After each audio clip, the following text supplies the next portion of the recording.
first members of the recovery team to approach the vehicle to set up the inflatable life raft called the front porch, which will be used to bring the crew members out of the vehicle into that front porch one by one after the hatch is open to integrity.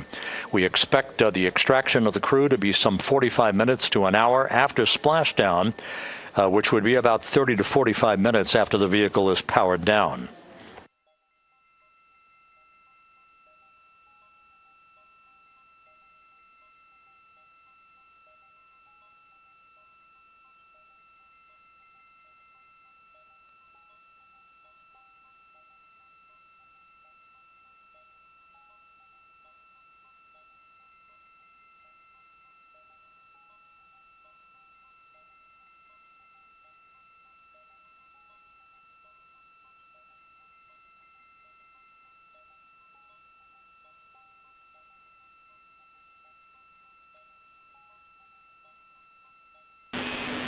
Integrity, Houston, we are ready for another CO2 reading on the AGA.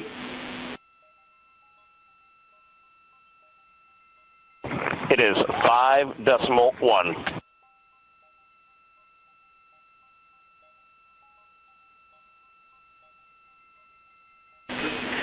Houston copies. And read earlier, I did misspeak. The CO2 reading specifically would not have been affected by that particular bit.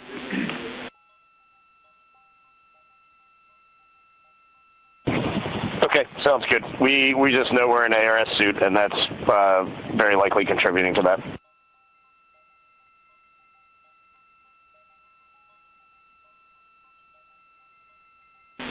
We concur.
Integrity, Houston, for CO2. Go ahead, Jackie. Hey, Reed, what we'd like to do is open the ARS ISO valve to mix the cabin and suit loop air for the time being. And we would just need a call from you all when Christina and Jeremy are getting in their seats and are a few minutes out from leak checks, and we'll get that back into a good config for you to start the next leak checks.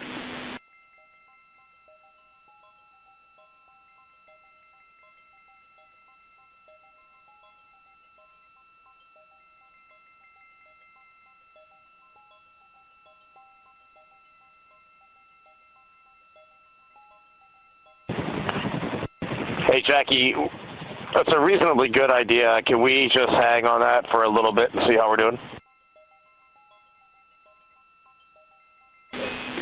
Yep, up to you. We will wait. Let us know if you'd like that cabin air mixing.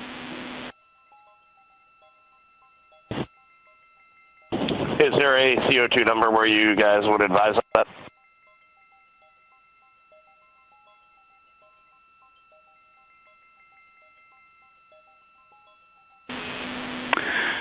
Reed, we would not want to go above 7. Yeah, that's perfect. Let us monitor it for just a couple minutes here.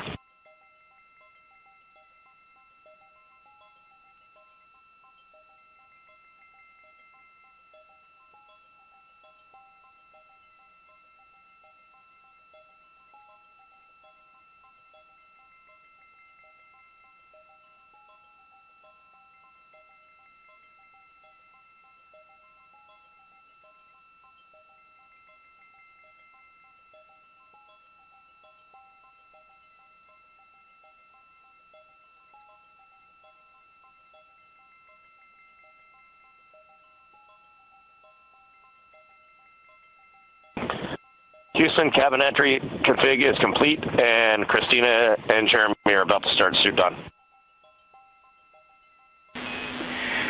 Excellent on cabin config, and copy suit down.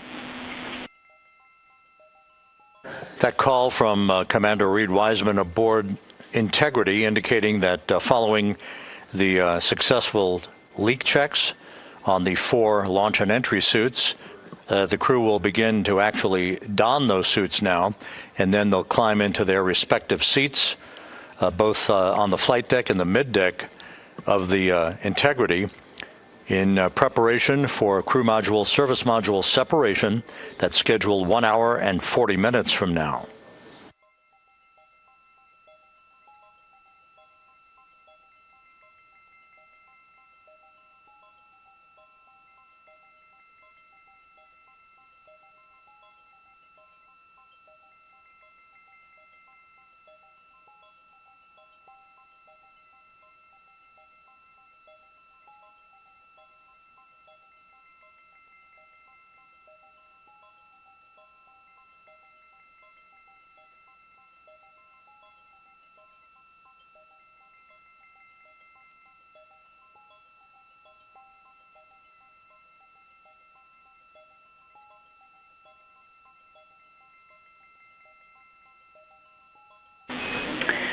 Integrity, Houston, for enter checklist.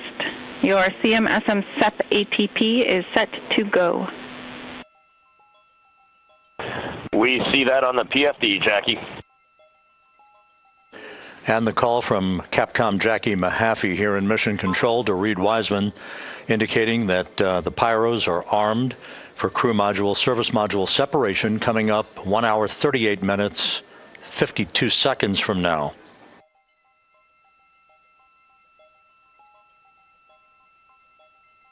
Integrity now squarely facing the planet Earth, 17,600 nautical miles away, headed for a splashdown 2 hours, 12 minutes from now.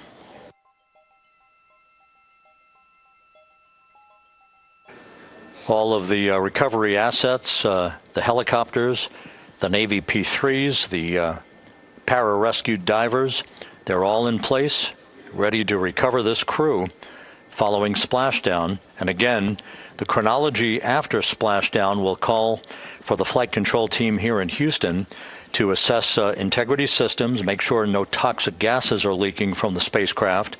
And first order of business will be the command to inflate the crew module uprighting system bags, the 5 inflatable airbags that will be inflated with helium to maintain its upright position as it bobs in the Pacific before the recovery forces reach the crew. About 15 minutes after splashdown is when we expect the green light to be given to power down integrity systems, at which point the recovery teams will begin to make their way toward the vehicle to set up that inflatable life raft called the front porch, buttressed alongside the spacecraft. That will be the precursor to the opening of the hatch and the extraction of the crew members, one by one, into that raft, giving them a chance to get their land legs back as they feel the first sensations of Earth's gravity in 9 days and their high-speed return to Earth, with their peak speed reaching some 24,661 miles an hour.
Houston, Christina's got an amazing view of home planet out the side hatch window, and it's lighting up the cabin, and it's just a great blue hue to it. It's beautiful.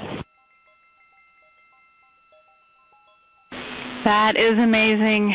When you kicked us out of the cabin, we turned on one of the SAW cameras and also had the Earth's reflection on one of the arrays. It was very cool. Oh, man, that is amazing.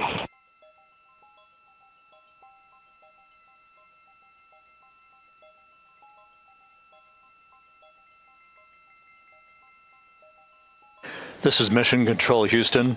Commander Reed Wiseman reveling about the view of the Earth from a distance of less than 17,000 nautical miles now. The cabin audio cable and boom mic are in F3 large stowed. We copy. The view that Reed Wiseman is describing is the view you're looking at right now as the Earth grows larger in the field of view with each passing moment.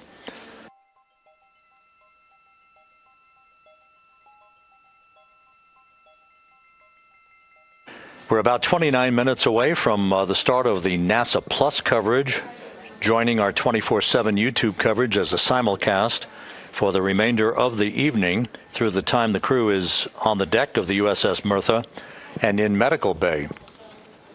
So we'll be looking forward to additional reports and other video coverage from the deck of the USS John Murtha and other assets in the splashdown zone as we continue toward splashdown and the return of Integrity's astronauts just 2 hours and 5 minutes from now.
Couple of minor updates, just tweaks by a second or so for some of the key activities that will be coming up.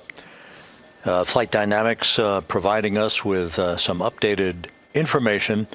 The start of the blackout period, just a 1 second change. It's going to be estimated now at 6:53 and 54 seconds p.m. Central Time. The duration remains 6 minutes. That blackout will end at 6:59 and 55 seconds p.m. all Central Time. We expect to begin entering the Earth's atmosphere at an altitude of 400,000 feet at 6:53 and 30 seconds p.m. And 1 second difference now in our splashdown time, if everything unfolds the way we believe it will. Splashdown now scheduled at 7:07 and 8 seconds p.m. Central Time, 7:07 and 8 seconds p.m. Central Time, 5:07 and 8 seconds p.m. Pacific Time at the splashdown zone off the coast of San Diego.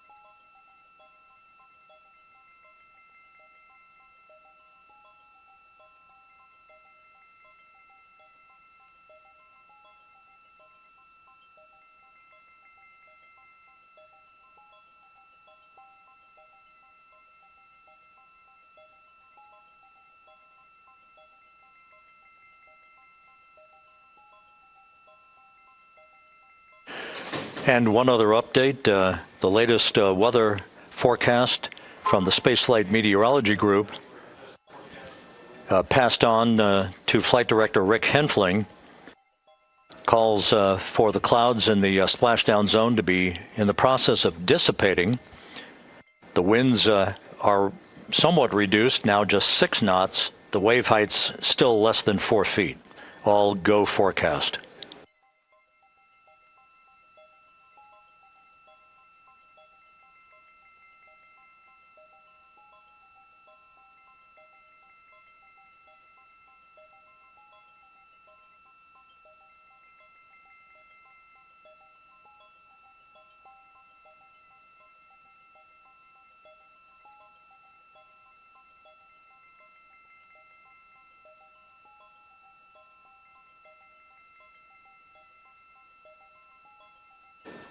So once again, the stage is set as Integrity continues its inexorable march toward a splashdown in the Pacific 2 hours from now. 16,000 nautical miles away from the Earth. We are just 1 hour and 26 minutes away from crew module, service module separation, followed by a raise burn to tilt the aft end of the vehicle up ever so slightly and improve its angle of attack into the Earth's atmosphere as a mitigating action to reduce heat loads on the heat shield of the vehicle. This is all pre-planned, pre-flight. There's no differentiation between what we had designed this mission to do. We are expecting to reach the first traces of Earth's atmosphere at entry interface and 400,000 feet above the planet 1 hour and 45 minutes from now.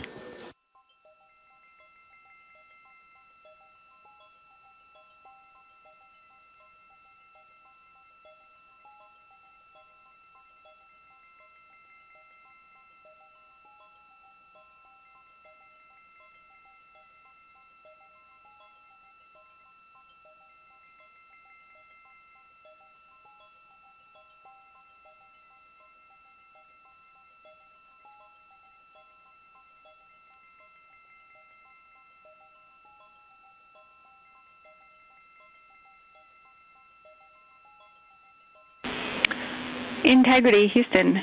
Cabin temp cold soaking is initiated. Copy that, Jackie. CO2 is 5.5, and we are still doing good on board.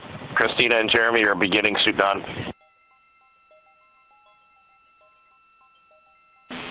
Houston copies all.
Integrity Houston for entry checklist.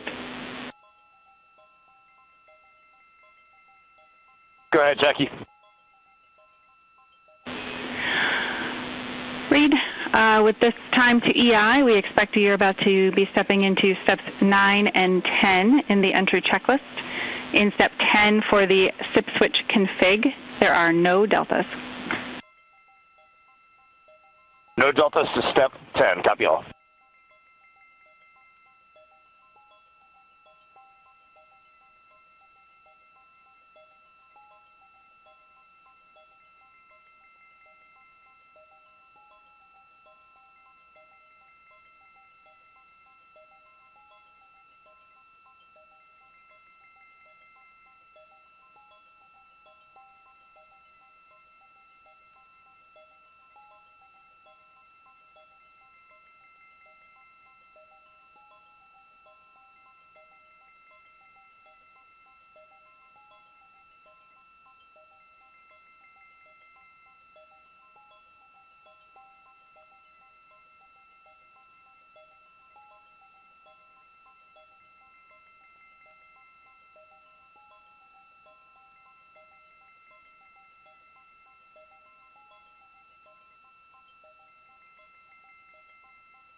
This is Mission Control Houston. Once again, a great view of the planet Earth from Integrity from one of the solar array wing cameras. Now just 14,000 nautical miles from splashdown. Splashdown schedule for 7:07 and 8 seconds p.m. Central Time, 5:07 and 8 seconds p.m. Pacific Time. At a point to the southwest of San Diego in the Pacific Ocean, where the USS John Murtha is on station and where recovery team assets are being deployed to the predicted splashdown site to complete the mission of Integrity's astronauts and their lunar flyby. With the Earth growing larger in the field of view, the next major milestone, just 1 hour and 13 minutes from now, will be the separation of the crew module from the European service module. Houston copies. The separation of the crew module will set the stage just 3.5 minutes later. One question. Go ahead. When I was looking at the BFS-SM SEP, it was the exact same time as our predicted SM SEP. Can you just confirm we don't need that to be a touch later?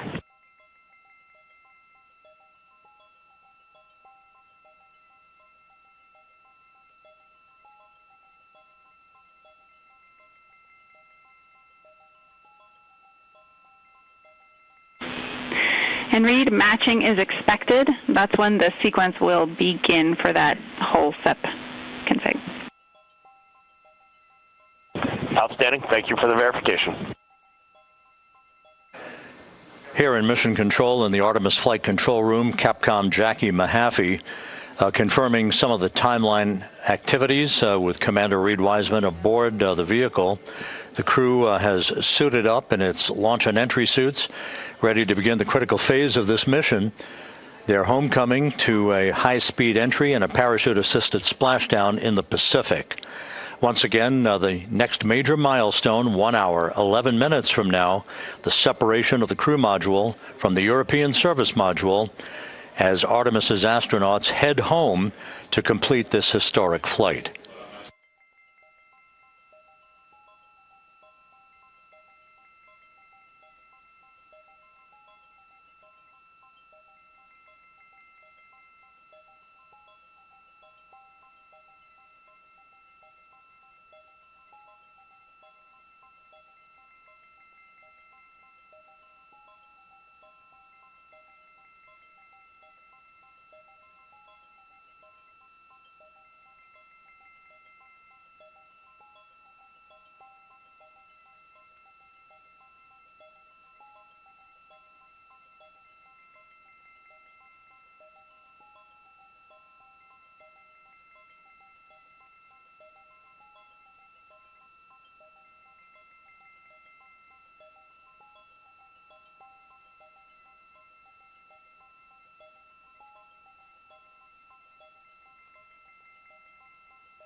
Artemis II mission is a test mission of the Orion space capsule.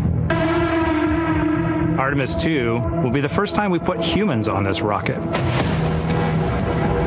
We're going back to the moon because it's the next step in our journey to Mars. We were always going to the moon. Pushing ourselves to explore is just core to who we are. That's a part of being a human. And liftoff. We shall return. Continuing to test out every bit of Orion. Coming back to Earth, 7 miles a second. When humanity sets big goals, we can bring together genius from around the world. You have the best people on planet Earth putting this vehicle together. That's what's up. To innovate for the benefit of humanity and to inspire the world through discovery. And here we go.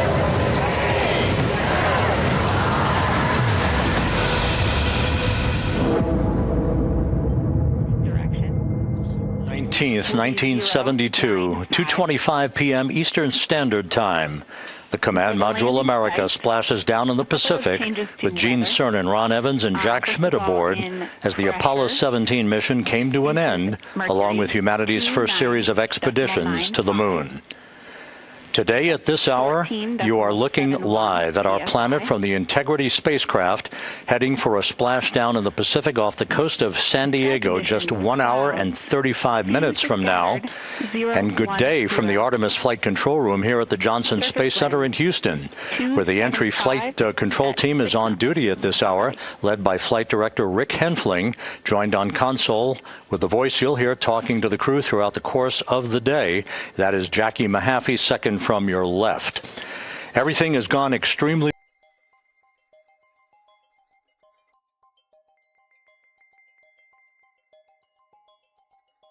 on the moon, an historic lunar flyby that will culminate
Following that, the next activity will be the pyrotechnic separation of the crew module from the European service module. That is scheduled at 6:33 p.m. Central Time, followed 4 minutes later by one final critical maneuver. That will be a 19-second burn of Integrity's thrusters in what is called the crew module raise burn. Now, what that does is it basically acts If you were sitting in a reclining chair, you'd basically tilt yourself back. It raises the aft end of Integrity ever so slightly, and that is the final opportunity for us to fine-tune the angle of attack of Integrity through the area of peak heating at entry interface that will come a bit later on, about an hour and 18 minutes from now. So after the raise burn, we will be in the final orientation that will minimize any peak heating on the heat shield of Integrity, and prior to the time the crew enters the Earth's atmosphere at an altitude of 400,000 feet. Entry interface. This is the critical time where the crew will reach the first traces of Earth's atmosphere at an altitude of 400,000 feet, traveling 34,882 feet per second. Just 24 seconds after entering the Earth's atmosphere, we will experience a communications blackout expected to last 6 minutes in duration. This is planned, and it is caused by the interaction of the velocity of Integrity with the friction of Earth's atmosphere. There will be a buildup of plasma around the vehicle, and that ionization will prevent any communications with the crew and any receipt of data by flight controllers here in Mission Control. That blackout is scheduled to begin at 6:53 and 54 seconds p.m. Central Time. Again, a 6-minute blackout that will end, if all goes as planned, at 6:59 and 55 seconds p.m. Central Time. At that point, we expect to regain communications with the crew and a reacquisition of data through the Tracking and Data Relay satellite system. We will have a series of roll maneuvers. These are computer commanded that will roll the vehicle slightly to the left, then back to the right. That will bleed off excess energy as we begin our peak period of velocity. We expect to reach a maximum velocity of 24,661.21 miles per hour, equivalent to about Mach 33 times the speed of sound, shortly after we enter that blackout period. Once we exit the blackout period, of course, we're in the denser regions of the Earth's atmosphere, and then we get set up for the parachute deployment sequence. First, the deployment of 3 forward bay cover chutes that will pull essentially the top forward bay cover off the very top of the Integrity vehicle. That will be followed by the deployment of drogue chutes, and then the final deployment of a series of 3 main parachutes at 7:04 and 44 seconds p.m. Central Time. From that point on, it is about 3 minutes or so until splashdown. Splashdown scheduled at 7:07 and 8 seconds p.m. Central Time at a gentle speed of 19 miles an hour. So just to give you some perspective, at the time that we enter the Earth's atmosphere, we're traveling somewhere around Mach 32. We will splash down at a speed of about 19 miles an hour. The G-forces that will build on the crew members inside Integrity will build to about 3.9 Gs. That is what is expected and what they have trained for and what the spacecraft is designed to support.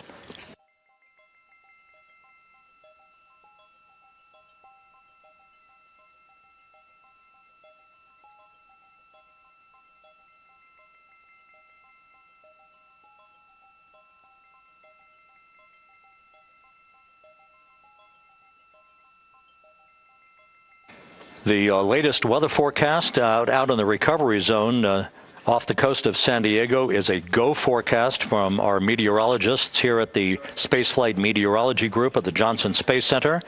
And standing by on the deck of the USS John Murtha is my colleague from the Kennedy Space Center, Megan Cruz. Megan?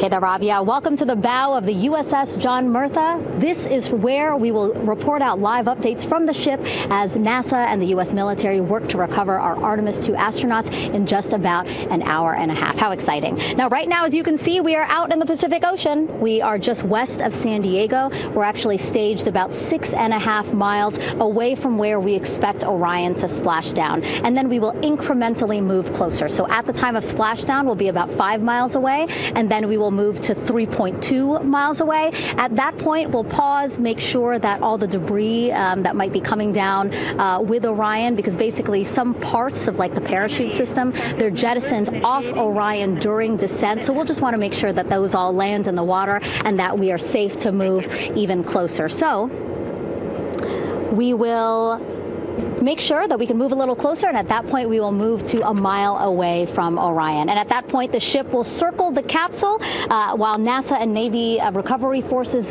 work to get our astronauts out, and we should have great views of the bow from here. But also we have a ton of cameras all around the ship. For example, we actually have some cameras right to the left of me here on the bow. These are very strong, stabilized cameras. We can really get up close to make sure that we are sharing all the images we have available to you. We also will have some views from above. We actually have 5 planes providing live views of splashdown today. In fact, some of those aerial assets just took off from San Diego minutes ago. And then actually here on the flight deck, you see 4 helicopters, the 2 in the back. Those will take off in about 30 minutes from now, also with live cameras. So again, lots and lots of imagery that we hope to share with you today. And then those 2 helos in the front, those 2 will pluck the crew out of the water and fly them back to our ship. Now, the combined team here on the ship, more than 550 people, left San Diego 4 days ago, and since then I've watched different teams train every day, rehearse, final preps to make sure that they're ready for today. So to give us more of an update about how recovery is going on right now, why don't we turn over to Paul here, Paul Sierpinski. He is the Assistant Artemis Recovery Director. Great to have you here, Paul. Great to be here. Thanks. Absolutely. So you just left the landing forces operations center here on the ship. How are we looking for recovery? Right now, it's looking great. When I left, they were just about to get into weather briefing with Mission Control Center in Houston. But listening to the loops this morning and everything that's been going on, the reentry trajectory correction burn, the return trajectory correction burn went great. They were right down the money, right on the money, right down the middle, where they should be coming back. Our forces here, our teams out in the water, all our boats are launched or will be imminently.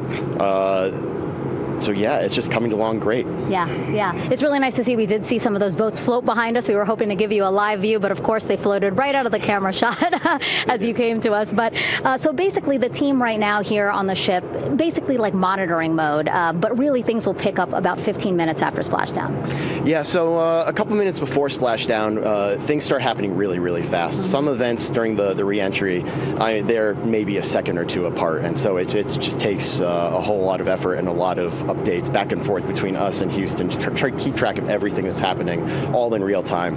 And then after splashdown, that's when the recovery team really kicks into high gear.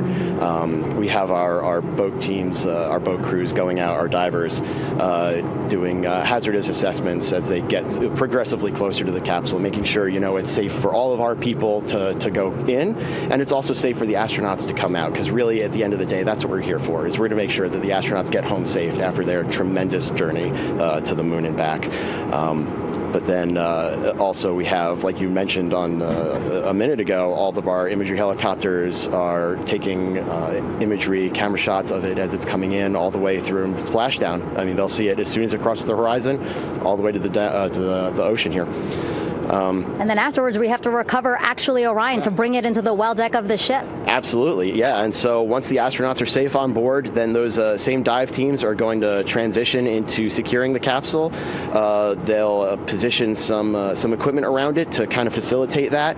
The ship will move into position. We'll attach a really big winch line to it, and then a bunch of tending lines. We'll pull the capsule around behind the ship and then start to slowly bring it in. And then, Orion comes in, goes hard down, and everyone cheers. Great day. Great day, exactly. Lots to coordinate, a lot to manage. Basically, planning for this recovery, Artemis II recovery, started a month after Artemis I launched. That was the uncrewed test flight of the Space Launch System rocket, as well as the Orion spacecraft. That was November 2022, a month later, all the planning for this. How does it feel to be so close to welcoming our friends, our astronauts, home? For the whole team, I walked around the ship this morning, just kind of visiting with a lot of people, a lot of groups, and just kind of get the feel of them.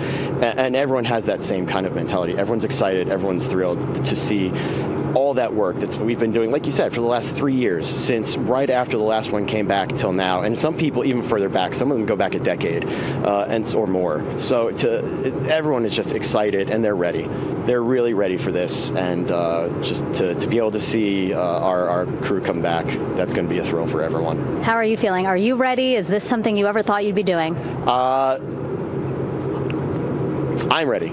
I'm excited. This has been the pinnacle of my career so far. It really has. I've seen a lot of firsts, a lot of lasts, but I can't think of ever topping seeing the first crew to go to the moon and back in 50 years, and to be here and be a part of that. And it's just a tremendous privilege. And on behalf of the whole team, I'm thrilled, and so are all of us. We're ready.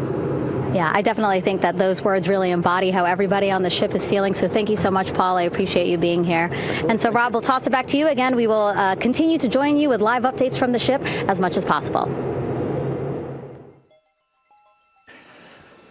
Thank you, Megan. Back here at the Johnson Space Center, the entry team of flight controllers looking over the shoulders of Reed Wiseman and Victor Glover there on the flight deck of Integrity, and again just below their feet in the mid-deck area, if you will, Christina Cook and Jeremy Hansen of the Canadian Space Agency. They're in the final review of their entry procedures and all of the activities that will follow here very shortly in trip hammer fashion. We should note that after splashdown occurs, the flight control team here in Houston will be monitoring the orientation of the Integrity spacecraft. We are expecting it to splash down upright in what is called the Stable 1 configuration, with the top of the spacecraft pointed upward. Stable 2 would indicate that it is upside down in the water. Regardless of the orientation, there will be 5 inflatable airbags called the CMOOS system. That's the acronym for Crew Module Uprighting System. We are suit on complete.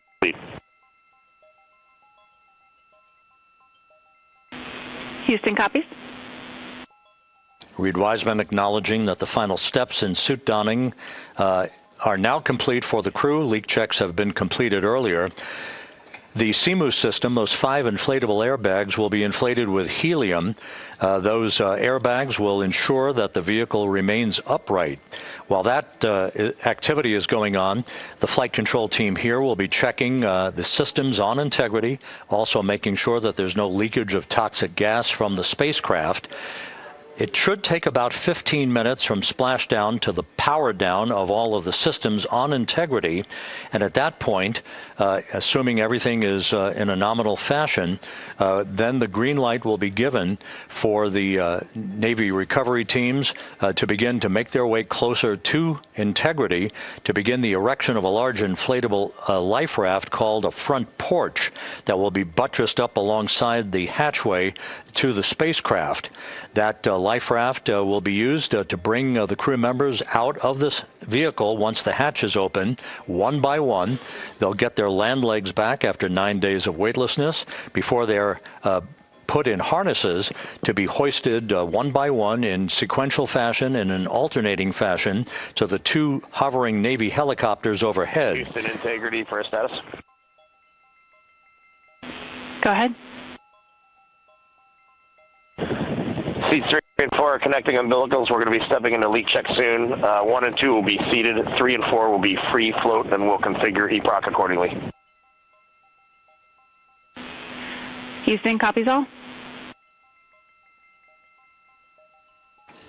Reed Wiseman talking about the current procedures with the suiting of the crew members and subsequent leak checks, a final leak check for all 4 crew members. Everything is actually running a few minutes ahead of schedule.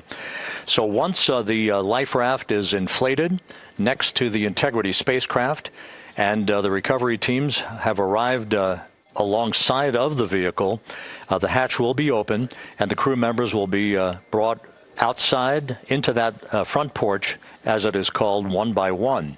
They then will be hoisted into the hovering helos overhead. And those helos then will turn around once the 4 crew members are on board, 2 for each helicopter, and will head back to the ship. That should be about a 10 to 15-minute transit. Once the helicopters land on the deck of the USS John Murtha, the crew members will be exiting those helicopters and brought into medical bay on the deck on the ship itself for comprehensive medical exams. They will spend a period of time yet to be determined on board the USS John Murtha before they are flown by helicopter to the shore in San Diego, to the San Diego Naval Air Station, and ultimately will board a NASA jet for the flight back to the Johnson Space Center here in Houston.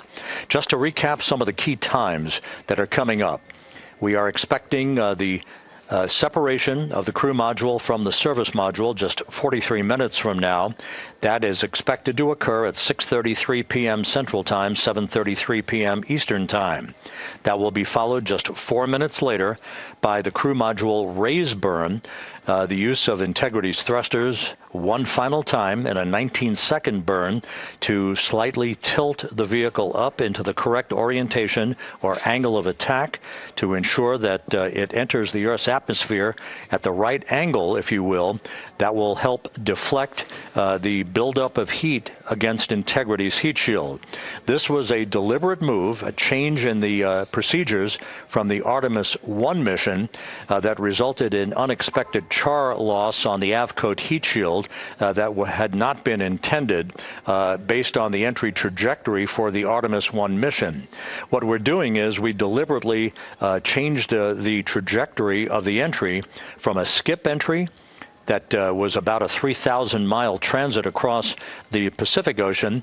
We are expecting now from entry interface to the point of splashdown to have a range of just 1,701 nautical miles, and that in of itself will reduce the exposure time of heating on the heat shield of the spacecraft. Once the raise burn is complete, then the stage is set for entry interface at 6:53 and 31 seconds p.m. Central Time. That means that Integrity will be entering the Earth's atmosphere at an altitude of 400,000 feet, traveling at about 34,882 feet per second, heading for its splashdown site off the coast of San Diego, as you just heard from Megan Cruz on the deck of the USS John Murtha.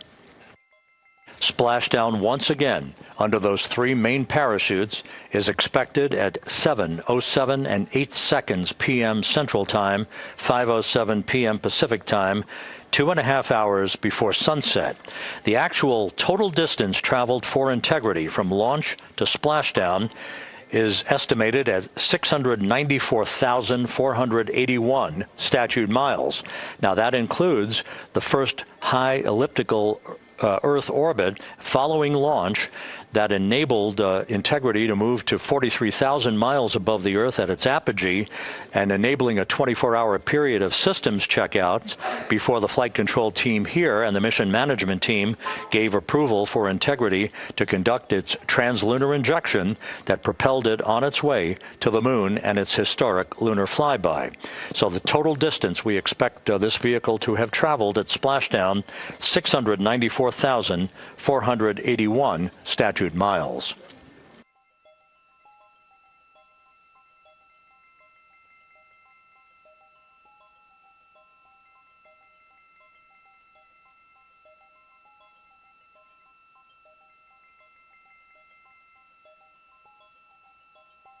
With everything proceeding on track and on time aboard Integrity, the vehicle system is in excellent shape as the Earth grows larger in the field of view. Let's go back to the USS John Murtha and Megan Cruz, who is standing by.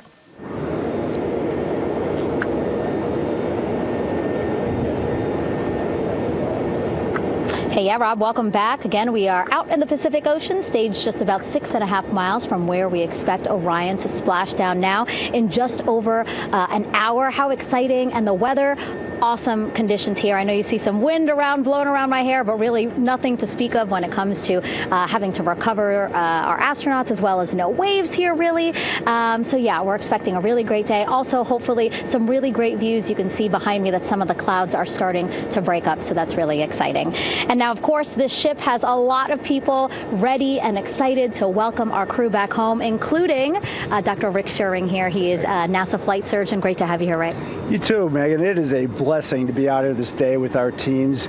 We've trained 3 years for this nonstop with the U.S. Navy and along with EGS, and we've so looked forward to this day. And you know, just by God's grace, everything's parting, the skies and everything. The crew's doing great. Looking forward to come back, and our teams are ready. So this is one of those days you've dreamt about, and now it's finally here, and we're ready, and just thankful to be a part of it. Yeah, and you play a really integral role. When was the last time you spoke to the crew, and how are they feeling in this last hour before splashdown? Sure.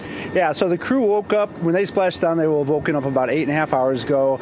Me and my fellow crew surgeons, Doctors Chris Haas and Rafi Kumjian from this Canadian Space Agency, spoke with them about 6.5 hours ago, just to double check on how they were doing, if there's any medical issues, you know, how they slept, and then kind of go over their landing day protocol for their medications, for what we call a fluid load, to try to replace some of the fluid and electrolytes that they've lost with just a normal space adaptation. Once they got to space, they kind of have to replace some of that fluid to help them with the whole landing kind of readaptation to 1G, which they haven't done for the last 10 days. And then just kind of let them know how things are going to play out, you know, out with the open water teams all the way until we finally get to the med deck. So they were very pumped up, very hurried though. They had a lot of cabin configuration, a lot of things to get ready. So they're excited, but also very focused on the job that they had to do. So like again, we've trained a long time for this, and we're ready. And you said some medications. I mean, those are kind of just to mitigate the effects of, obviously, their more than 695,000 mile journey back to Earth. It's just like anti-nausea medication, right? Yeah, exactly, Megan.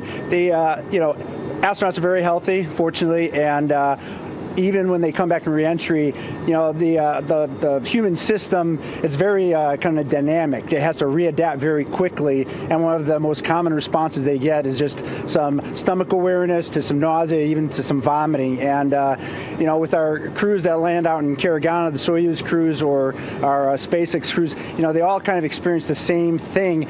This will be the first time we're landing in water since December 1972, and I worked with all the Apollo astronauts years ago, and they all told me that, you know, landing in the water, especially in the Pacific, can be very provocative.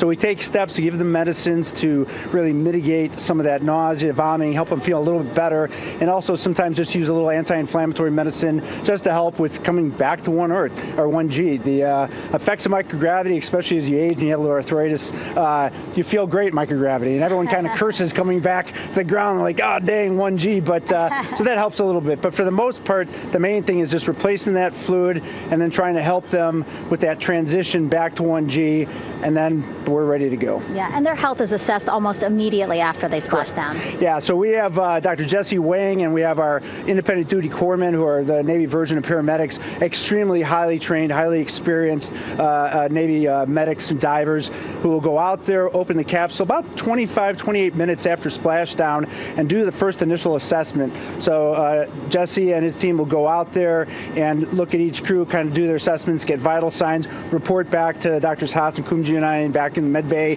let them know how they're doing, and then you know, if they've got the normal kind of space adaptation kind of things, we expect that they're good to go on that. If anything, you know, didn't go the way we want, they're all prepared for that as well. And Jesse and his team, I mean, you know, this is their full-time job, taking care of, you know, sailors and folks who might be injured. We don't expect any injuries, but coming back, you know, going 25,000 miles an hour down to, you know, 20, you know, miles an hour is still a dynamic process. I've heard it described as, you know, kind of like a car crash. And then the crew will be ready to go, and Jesse and his team will make that transition to get them out to the front porch, do assessments on them again, call it to our med bay, and then once we have that and they're all good to go and the crew's feeling okay, we'll hoist them up in the helos, It's about a 3-minute flight back to the flight deck, and that's where me and the astronaut chief, Scott Tingle, will actually meet them.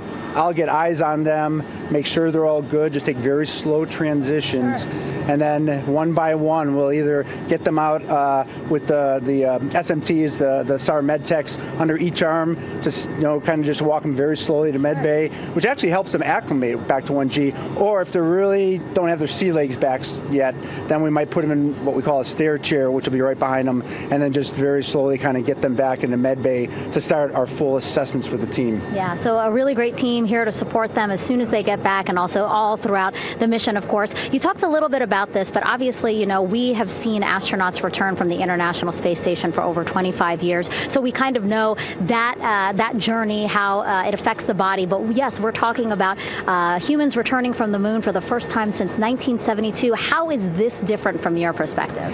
So it's different in one very significant respect. On Apollo, for exercise, they had something called the Apollo Exergenia, which was basically just a little canister with some ropes, and they would have some resistance and kind of do that. And the Apollo astronauts really liked that. They liked the ability to exercise, because you decondition from a musculoskeletal standpoint, you lose your strength and your stamina very quickly. We had something called the Orion flywheel, which was able to impart much greater loads in terms of resistance, so they're able to do squats, deadlifts, different things, not dissimilar to what the ISS astronauts do, but with a lot less room to do it. Mm-hmm. And they also did rowing activities for cardiovascular health, and the crews loved it.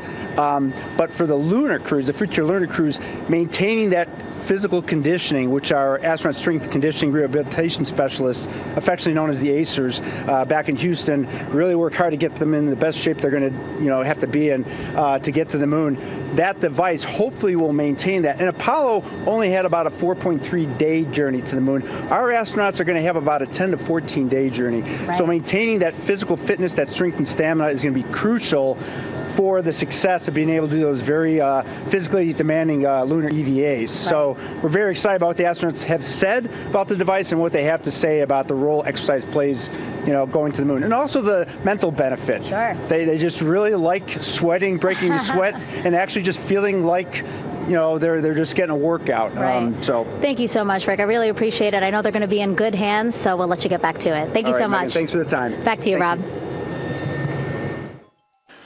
Okay, Megan, back here in Mission Control in Houston, everything is moving along in order. This view of Reed Wiseman on the left, Victor Glover on the right. We have good suit leak checks. Everything aboard integrity is in excellent shape. The vehicle, with the Earth growing larger and larger in the field of view, we're now just about 8,200 nautical miles away from Earth and closing in for a splashdown just 1 hour and 5 minutes from now.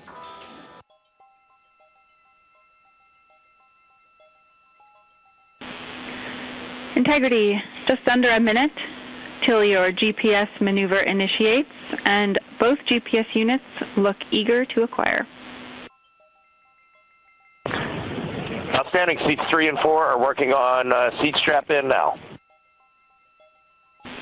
Houston copies. Once again, as we start to close in on some of the major milestones, the first one coming up in just 31 minutes. And Integrity, just confirming the LCG gas trap was able to be closed out. Affirmative. Copy. Crew module, service module separation scheduled just 31 minutes from now. The key point of interest, of course, will be the performance of Integrity's heat shield during its high-speed entry back into Earth at the peak heating that is expected around the spacecraft of some 4,000 to 5,000 degrees Fahrenheit. On Artemis I, as I think most folks know by now, we flew a trajectory known as a skip entry, in which we performed an initial dip into the atmosphere to bleed off some energy. Then we skipped out of the atmosphere and dipped back into the atmosphere before splashing down in the Pacific. But after the mission was over with, we noticed unexpected liberation of some of the charring effects on the heat shield known as AVCOAT. Before the flight, we had an opportunity to sit down and talk with Entry Flight Director Rick Henfling to get a perspective on what this all means and how the mission was redesigned to try to protect Integrity's heat shield to a higher extent. Let's take a look at that interview. Returning from the moon is a lot different than deorbiting from low Earth orbit. When we return from the moon, we expect to achieve velocities upwards of 36,000 feet per second. And in order to slow down to a nice, graceful splashdown in the Pacific Ocean, the flight crew is going to experience between 3 and 4 times the force of Earth's gravity. On Artemis I, pressure buildup inside the char layer of the heat shield resulted in the char losses we saw. NASA established a Tiger team whose job was to investigate the cause of the problem and then make recommendations on how to fly the Artemis II mission safely and successfully. And so for Artemis II, we are going to fly a profile that ensures the spacecraft will not see that same type of pressure profile. And so the char losses seen on Artemis II will not be like the ones that we saw on Artemis I. Rick Henfling indicated that the orientation of the spacecraft and the shortening of the distance of transit to the splashdown zone from the point of entry interface when we reach the top of the Earth's atmosphere, which will be coming up at 6:53 and 30 seconds p.m. Central Time, should do the trick in minimizing the deleterious forces against that heat shield that were noticed on the Artemis I mission. And we think we see a beautiful sunrise over the west coast of Australia.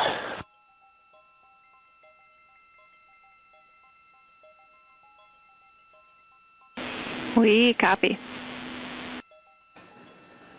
Commander Reed Wiseman reveling in his final hour in space on this mission as Integrity is passing over the southwest coast of Australia now at an altitude of some 7,600 nautical miles. That will begin the southwest and northeasterly transit across the Pacific Ocean. Let's talk a little bit more about some of the highlights and some of the numbers associated with the points of interest here. We are 27 and a half minutes away from crew module, service module separation. That will be followed about 3.5 minutes later by the raise burn that we've discussed, a 19-second burn of Integrity's thrusters to fine-tune its angle of attack as it enters the Earth's atmosphere.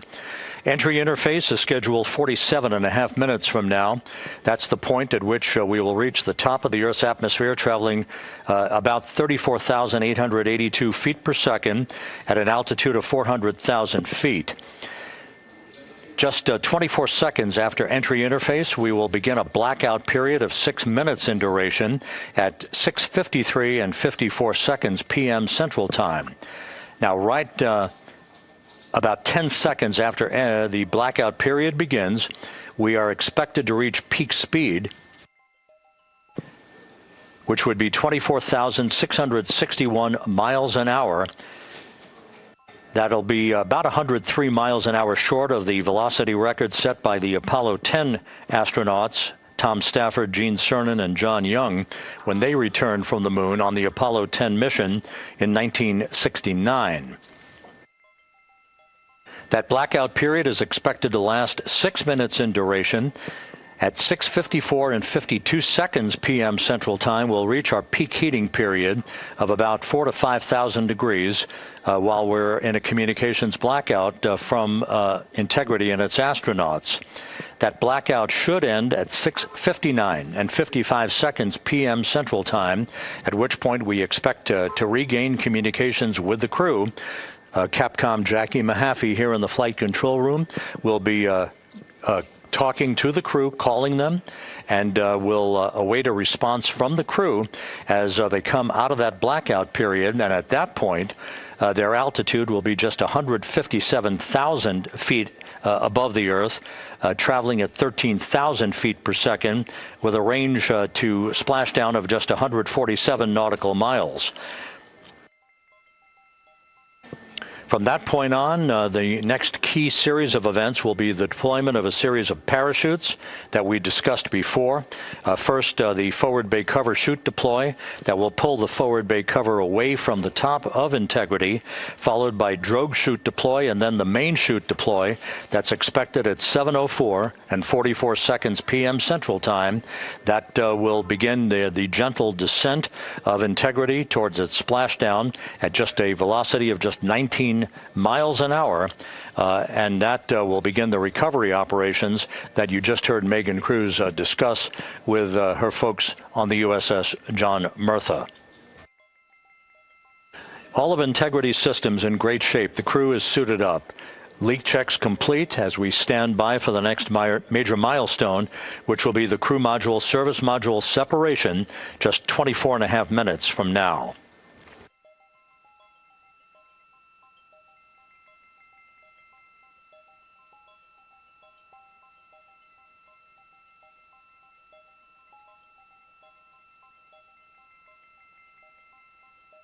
All of the activities from the start of entry interface to the point of splashdown will be quite rapid fire, just 13.5 minutes from the point at which we begin descent into the Earth's atmosphere till splashdown. And just to show you, as Rick Shearing, the flight surgeon, alluded to in his interview with Megan Cruz, all of this happens to decelerate the vehicle from traveling around Mach 33 to just 19 miles an hour at splashdown. All of that happening in just 13.5 minutes. But the vehicle and the parachutes are all designed to support all of that, so we'll be standing by to report all that to you in sequential fashion as these milestones are ticked off and as we hear from the crew during its entry back into the Earth's atmosphere and ultimately when they emerge from the blackout period, and at that point we'll be just minutes away from splashdown.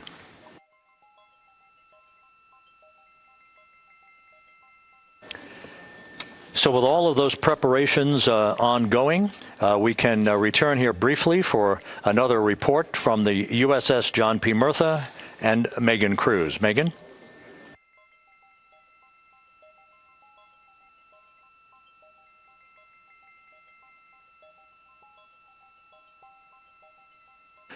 And we'll regain that communication with the USS John P. Murtha just momentarily. In the meantime, everything is on track aboard Integrity, the flight control team here in Houston, led by Entry Flight Director Rick Henfling. The voice you will hear talking to the crew is that of Jackie Mahaffey.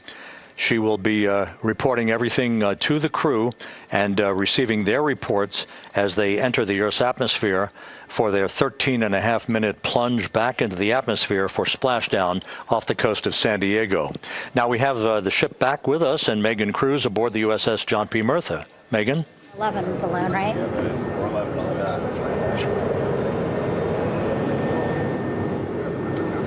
Hey, Rob, yeah, the excitement is really building here on the ship. I'm watching right now one of the weather balloons being lofted up from the ship. Again, weather balloons, very important for us to make sure that we are tracking the right kind of weather and also the data that's needed for what's called our Sasquatch team. Again, it's a team out of NASA that basically makes sure that the debris that comes off of Orion, again, some of those pieces of the parachute system, make sure that they don't fall on us here in the sea, and also our aerial assets, our folks in helicopters. So watching that float away right now. But with me right now is Captain Eric Kenny. He's the commanding officer of the John P. Murtha naval ship. Thank you so much for being here. There are so many moving parts that you have to keep an eye on. That's absolutely right, yeah. But first of all, on behalf of the crew of USS John P. Murtha, Megan, thanks for having me on today.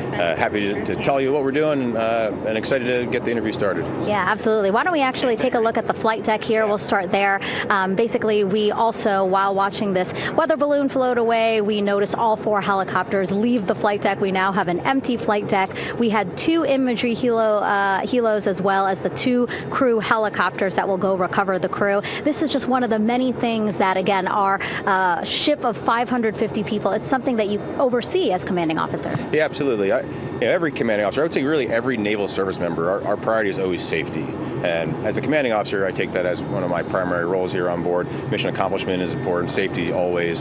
So my day really has, I would say my message to the crew has sort of changed over the past 24 hours. As we're leading up to today, we've been building up the excitement and motivating the team for the training that we've executed. But really over the past 24 hours, now I'm trying to get us to slow down a little bit. Trust our training, right? Don't believe all the hype. Don't believe everything that's going on. Just let's trust what we've done to get to this point, and if we do that, we'll be successful today. And also part of the big success is obviously the coordination between NASA and the U.S. military. How does it feel being able to support the human space program we have? Yeah, I mean, since 1959 with Mercury, Gemini, Apollo, the history between NASA and the Navy has been in lockstep. But like any other skill, if you don't practice it regularly, that skill atrophies. So we've had a few decades off from that. But, over the past 4 or 5 years, really with this ship over the past year, we've constantly trained and working for this moment right here. Building up the hype, but to get to this point today, to be able to trust in all the training we've done. We've worked with, working with NASA, the Air Force, the medical team, dive team. You want to talk about high-performance organizations coming together, working in unison? We are seeing that here on board the USS John P. Murtha, and I can't be more proud of all the work everyone's doing. Yeah, you had some great words this morning saying just that, again, that it's really nice to see everybody working together and so excited. I mean, you just became the commanding officer of this ship back in February. How does it personally feel for you to be a part of this historic moment today? Yeah, I mean, first and foremost, I'd say any opportunity to command any warship in the United States Navy is a tremendous honor, is a pinnacle of any naval officer's career. That being said, as my change of command was approaching, and I realized that Artemis was going to be in the window here, to say that I'm humbled and honored to be here is an understatement. What really just excites me is the opportunity to see this crew, who has been training so hard over the past year plus, come together. It is what inspires me. Listening to NASA and the ownership and pride they take, they make my crew better. I think we're making NASA better together. That synergy is something that I'm happy to see and hopefully take forward with me in my career. Yeah, it's all about partnerships. We couldn't do it without you, and we couldn't have gotten to the moon without our international partners as well. So thank you so much, Captain. It was really great to have you here today. Thanks, Megan. Awesome. All right, Rob, back to you. Thank you, Megan. Back here in Mission Control in Houston. We just had a quick view of the crew. We'll get that view back, and there they are again. Here in Mission Control, the entry team of flight controllers led by Rick Henfling and Jackie Mahaffey serving as the spacecraft communicator.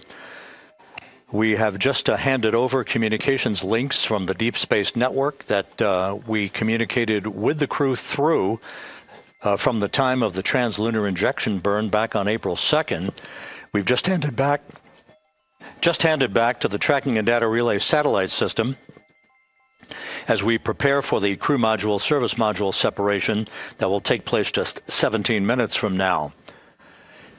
With the Earth looming in front of Integrity as it barrels back for a splashdown of the Pacific just 50 minutes from now, we're just 5,700 nautical miles from splashdown. Just one other quick note about the comparison from the Artemis I entry profile to the Artemis II entry profile and how that is serving as an extra layer of protection for Integrity's heat shield.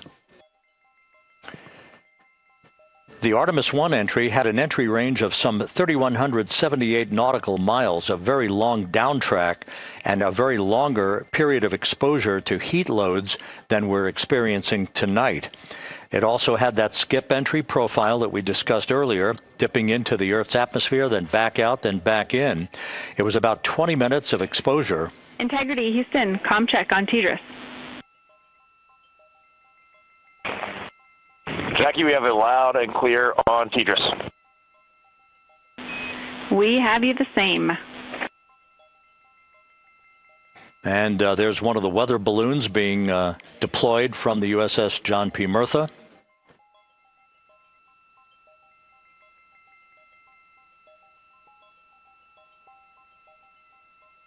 So the Artemis I entry had the vehicle. Any update on GPS? We haven't seen a track in yet.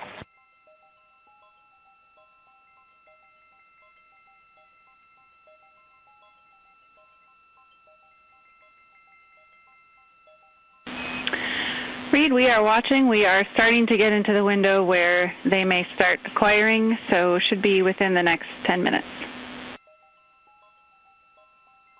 Okay, sounds good. We're holding at step 17 and getting ready for CM-RCS hot fire.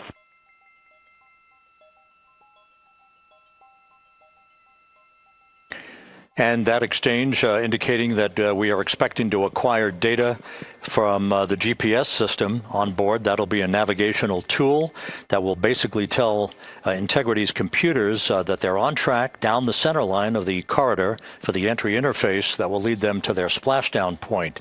Once again, the Artemis I entry exposed the heat shield for about 20 minutes of peak heating. For Artemis II, we're going to reach a downtrack distance of 1,701 nautical miles from the point of entry interface, with just 14 minutes of duration, and it's basically a different angle of attack, a little bit steeper angle of attack that will protect the heat shield from excessive heat loads. So that is the difference between Artemis I and Artemis II, all designed into this mission to gather data to protect the heat shield, since the Artemis III mission and beyond will have a different designed heat shield that will allow that skip entry type of profile to be resumed for all of the future missions coming back from the south pole of the moon when we initiate lunar landings. So we've handed over to the tracking and data relay satellite system. That's where we'll have communications for the rest of the flight.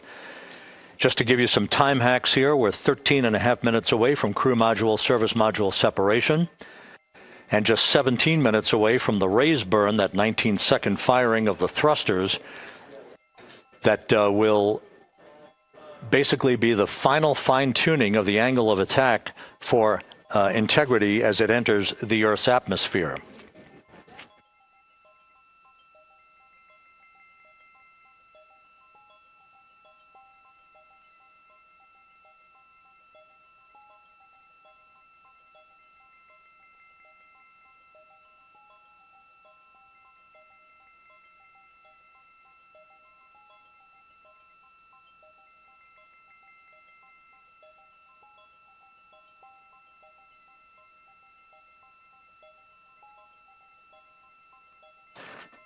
And once again, a dueling box view of some of the assets that are involved in recovery operations today.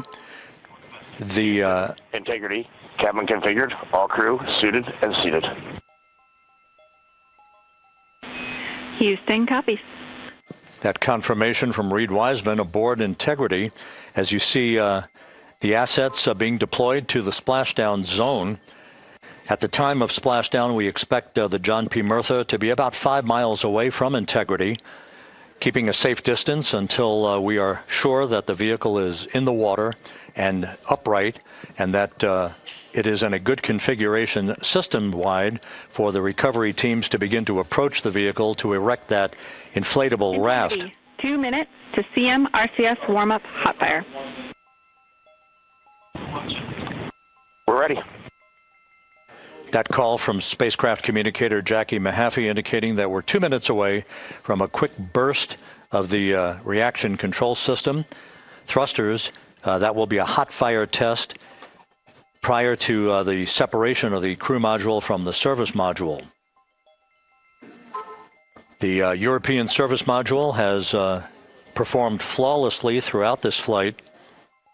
Everything, all the burns that had been prescribed for that service module have been executed on time and without a problem. There is the European flight control room that has overseen the manufacturing, the design of the European service module. They deserve quite a bit of credit on this mission for not only propelling the Integrity and its astronauts toward the moon, but also conducting the fine-tuning of its trajectory to bring it to this point where we are dead spot on down the middle of the corridor trajectory-wise to bring Integrity down for its splashdown in the Pacific just 44 minutes from now.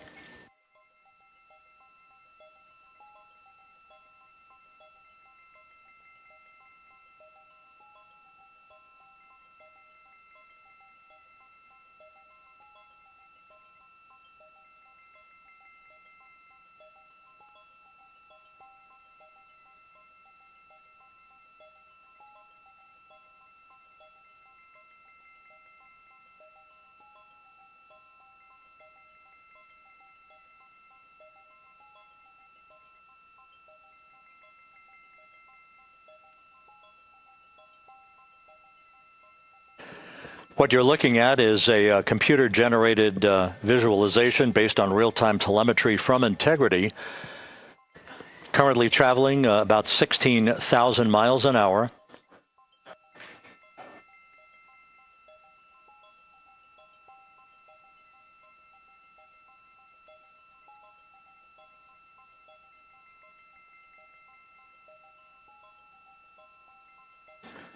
Integrity traveling about 16,000 miles an hour. For the prop cautions, we're taking a look. Copy that. Now just about 5,100 miles from Earth. Splashdown scheduled 43 minutes from now. We're just 9.5 minutes away from the crew module service module separation.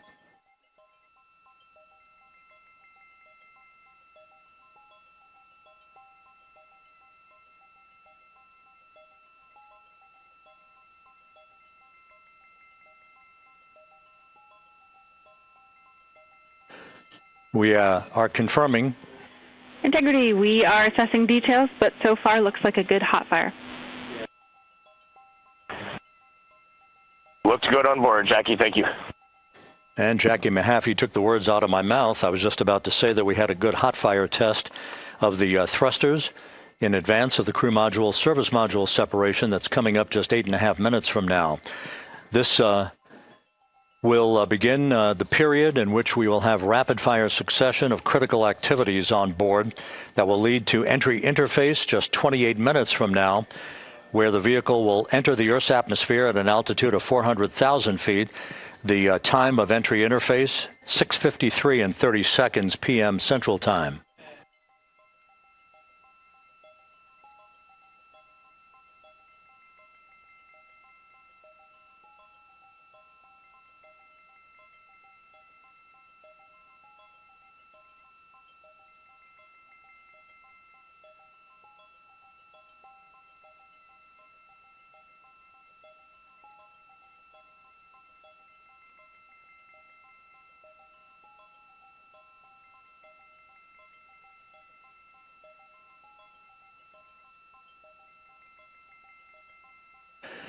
Integrity's astronauts were awakened at mid-morning to begin their entry preparations.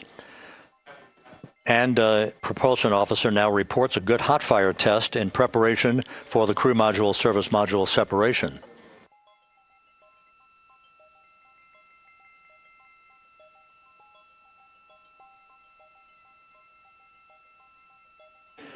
We're now inside 41 minutes until splashdown.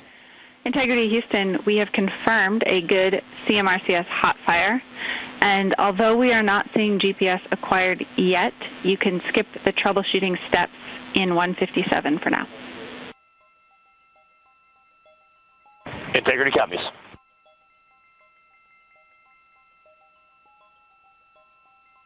That GPS discussion indicating that we will be acquiring navigational data for Integrity through the Global Positioning System equipment on board. We just don't have it yet, but we will.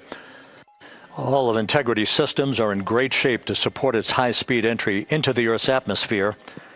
It, once again, will reach a peak speed of 24,661.21 miles an hour. You're calling GPS. We at least have GPS 1 looking good on board.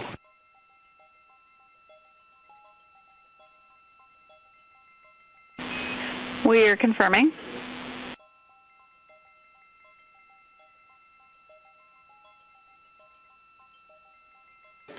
The guidance, navigation, and control officer here in Mission Control confirming that we have good lock on GPS data.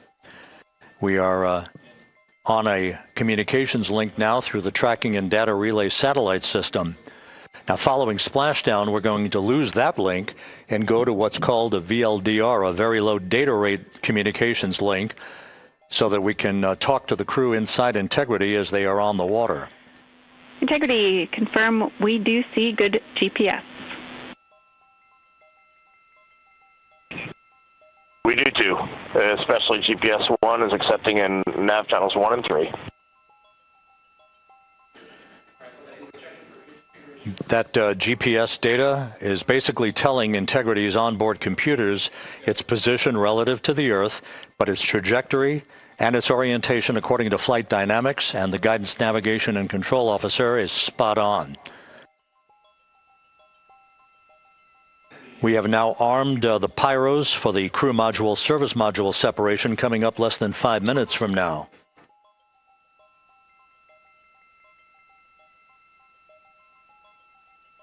Once again, just 10 seconds after entry interface, we will see Integrity reaching its peak speed of 24,661.21 miles per hour. That will be just seconds before we begin a 6-minute blackout period. Integrity, Houston. Your vehicle is in a good config for CM-SM SEP and go for CM raise. Houston, we see the same on board and copy go for CM raise.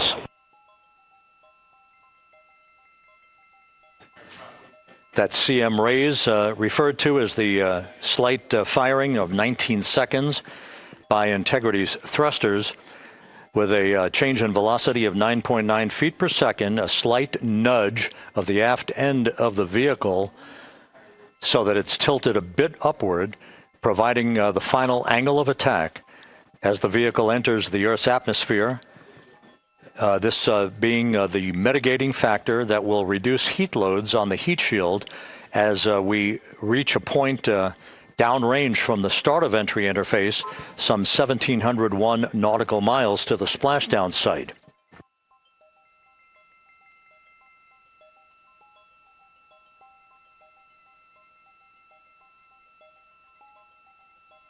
Integrity systems in excellent shape. We are currently 3,300 nautical miles left in this mission. Splashdown scheduled 36 minutes, 39 seconds from now.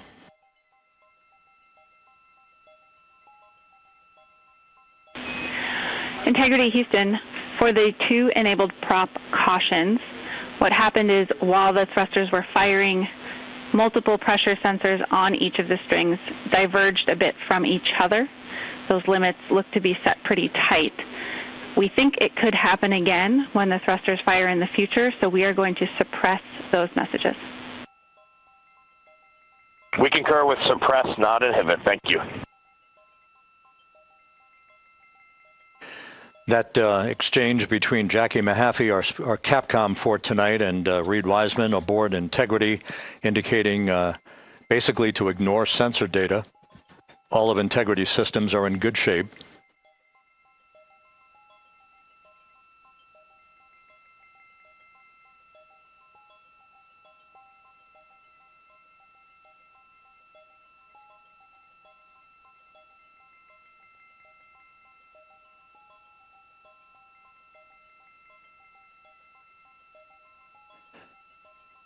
Now, coming up on about 90 seconds till the crew module, service module separation.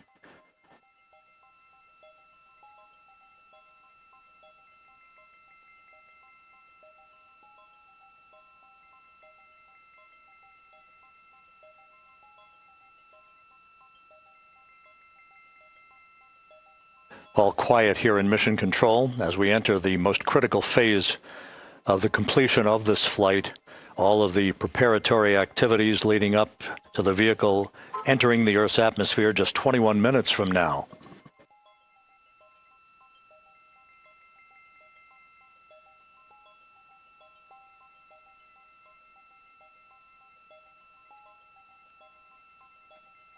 Coming up on 1 minute. Mark 1 minute till crew module, service module separation.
And we have confirmation of crew module, service module separation, and a great view, albeit momentarily. Houston, good step on board. Houston copies and concurs. The European service module now separated from Integrity, a job well done. Integrity, no action for the 4 CDH cautions. Those are SM related, not applicable. Integrity.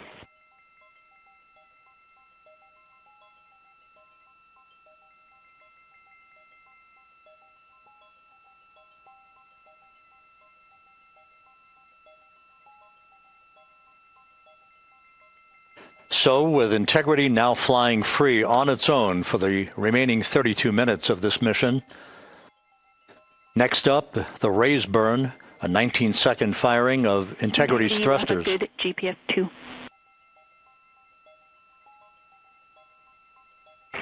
Integrity copies, good GPS 2. Coming up on the 2-minute mark until the raise burn. Again, this is the final tweaking of the orientation of Integrity to put it in the right angle, if you will, the angle of attack that it will fly in during its entrance into the Earth's atmosphere. Entry interface now just 18 minutes, 25 seconds away. This is a visualization, but driven by real-time telemetry. This is the maneuvering of Integrity to the raise burn orientation. Just 2,800 miles from Earth.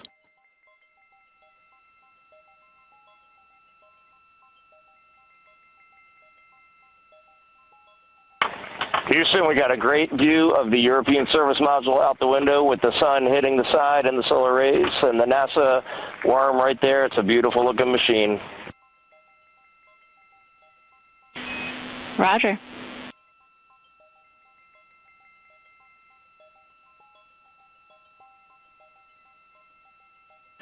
And we have completed the maneuver to the raise burn orientation, 1 minute away from the raise burn.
And the crew module raise burn is underway, a 19-second firing of the thrusters, and we have a completion of the burn.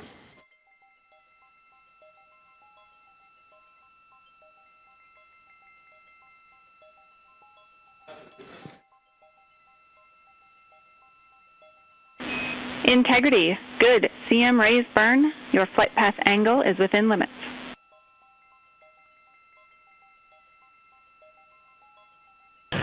Integrity copies. Looks good on board, Jackie.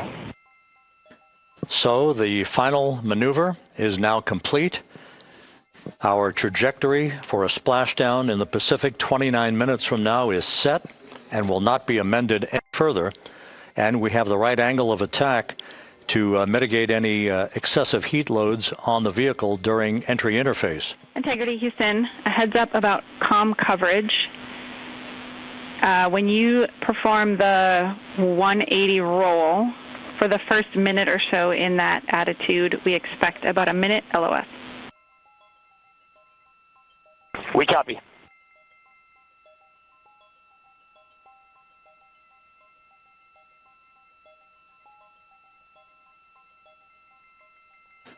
So for those who are watching, The series of events coming up, we will enter the first traces of Earth's atmosphere 14 minutes, 45 seconds from now. 6:53 and 30 seconds is what is pegged for entry interface at an altitude of 400,000 feet, traveling at approximately 34,800 feet per second, range to touchdown or splashdown 1,701 nautical miles. 24 seconds after entry interface, we will enter a 6-minute blackout period in which we will lose communications with the crew. This is expected due to the buildup of plasma around the vehicle. That's an ionization effect due to the collision, if you will, of the velocity of the spacecraft with the friction of the Earth's atmosphere. That 6-minute blackout is expected to begin at 6:53 and 54 seconds p.m. Central Time. During that period of time, we will reach our peak speed of 24,661 miles per hour. That comes just short, based on unofficial data from the flight dynamics officer right now, will come just short of the velocity record set by Apollo 10 of 24,791 miles per hour in 1969. We expect peak heating on the vehicle at 6:54 and 52 seconds p.m. Central Time, a minute and 22 seconds into entry interface. At that point, we will be just 204,000 feet above the Earth, traveling at 33,000 feet per second. The blackout period is expected to last 6 minutes. We expect that blackout period to end at 6:59 and 55 seconds p.m. Central Time. From the end of the blackout period until splashdown, it is just 7 minutes, at which point we'll start deploying the series of parachutes to slow integrity down to an ultimate splashdown velocity of just 19 miles an hour. We see the same, waiting for the 180 rolls.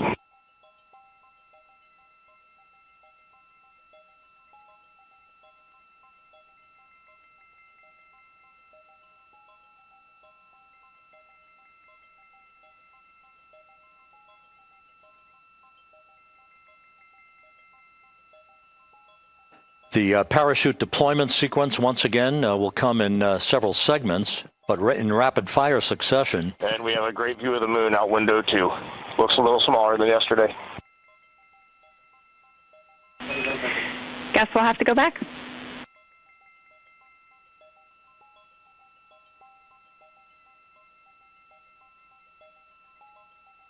Reed Wiseman and Jackie Mahaffey exchanging discussion on a view of the moon that Integrity's astronauts are seeing in the final minutes of this mission that will be completed with splashdown just 25 minutes from now. 3 forward bay cover parachutes will be used to pull the forward bay cover off the top of the vehicle. Then 2 drogue parachutes will be deployed to slow and stabilize the crew module during its descent, followed by 3 pilot parachutes that will lift and deploy the main parachutes from the forward bay. The final sequence will have 3 main parachutes deployed. These will be 116 feet in diameter, each main parachute approximately 265 feet long when reefed. The parachutes will ultimately slow Integrity down from its peak speed of almost 33 times the speed of sound to a gentle 19 miles an hour at splashdown.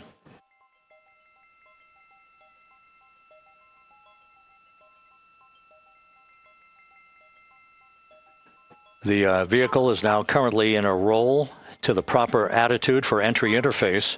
Our trajectory is right on according to flight dynamics.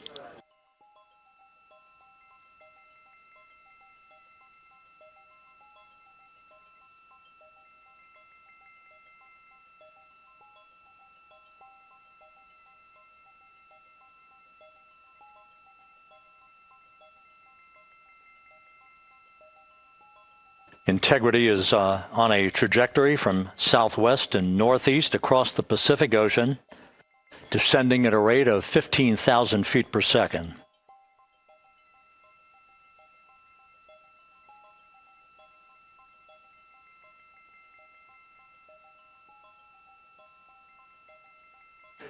Range to touchdown 4,300 nautical miles, all the systems in excellent shape.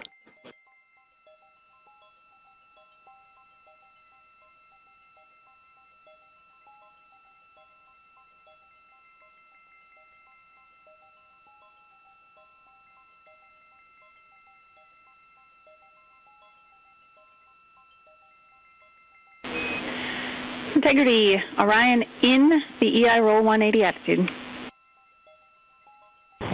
Looks good on board, Jackie.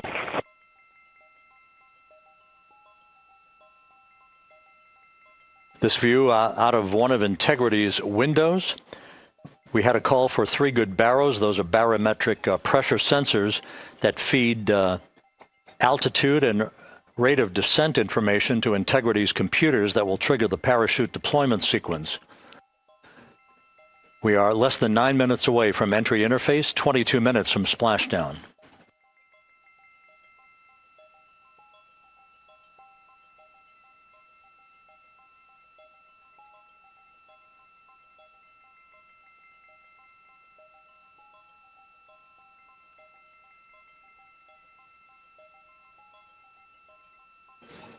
You can see the reflection of one of the crew members in the window.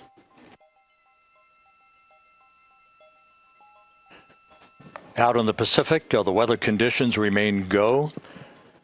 Just a few clouds, some scattered clouds, winds at 10 knots, wave heights just about 4 feet. A gentle day in the Pacific for the homecoming of Integrity's astronauts.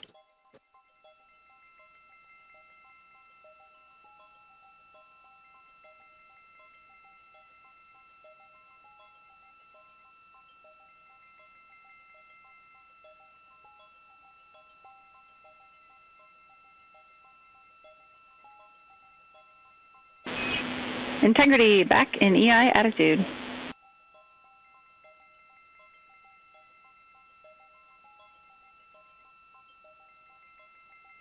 We see the same on board, Jackie.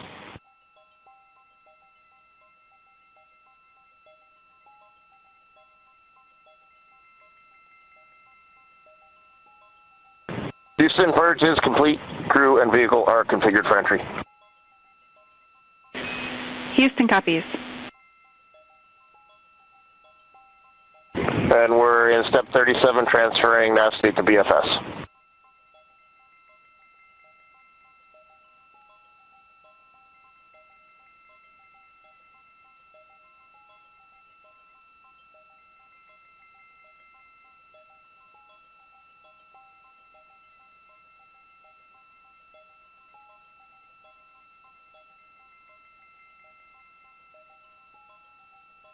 And Houston, in instruction 509, we are not below 0.2.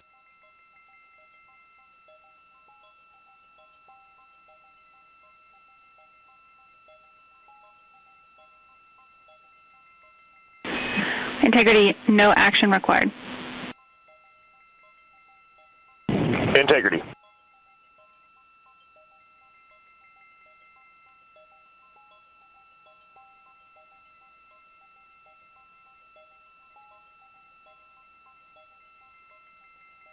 Now 6 minutes away from entry interface. We will hit the first traces of Earth's atmosphere at an altitude of 400,000 feet, traveling about 34,882 feet per second. Range to splashdown at that point will be 1,701 nautical miles.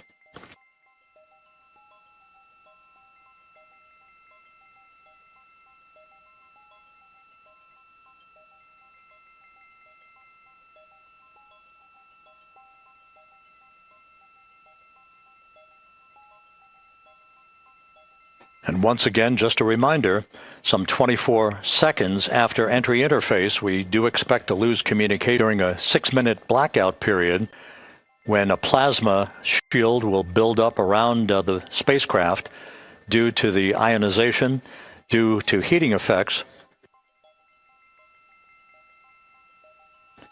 And Flight Dynamics has just confirmed we will have a blackout period of exactly 6 minutes in duration. And once again, that's due to the fact that a plasma buildup around the vehicle will prevent communications and data so we will not be able to talk to the crew members at that time, nor will we receive data here in the flight control room. Houston, everything's looking good on board. Just confirm no pre-EI downloads. Houston concurs. That blackout period to begin at 6:53 and 54 seconds p.m. Central Time, and again will last about 6 minutes in duration.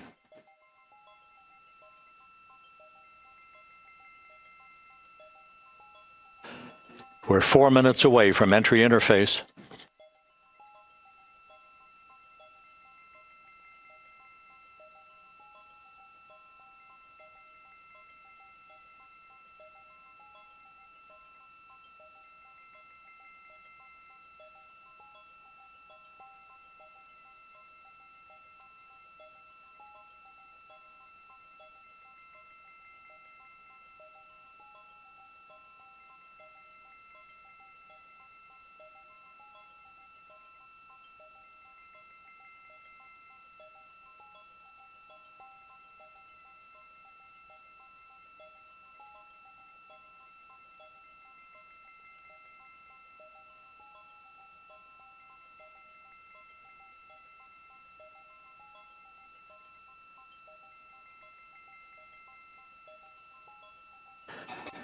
This view from Integrity, as it crosses from southwest to northeast across the Pacific Ocean, 3 minutes from entry interface.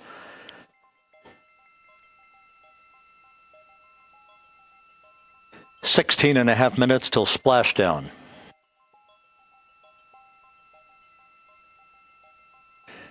The USS John P. Murtha and the recovery team is on station and in position, as are the airborne imagery assets that we hope to receive imagery from as Artemis enters the Earth's atmosphere and through parachute deployment.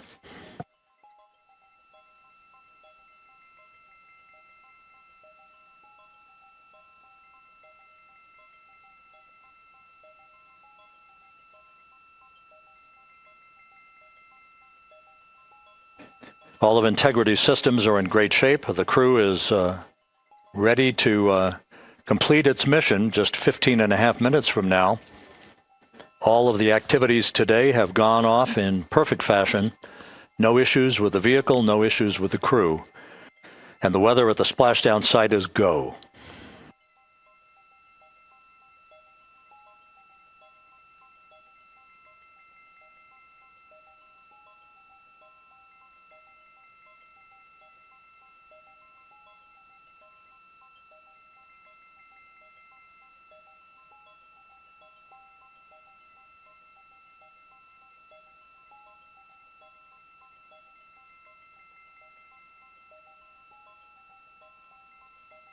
Coming up on 1 minute until entry interface.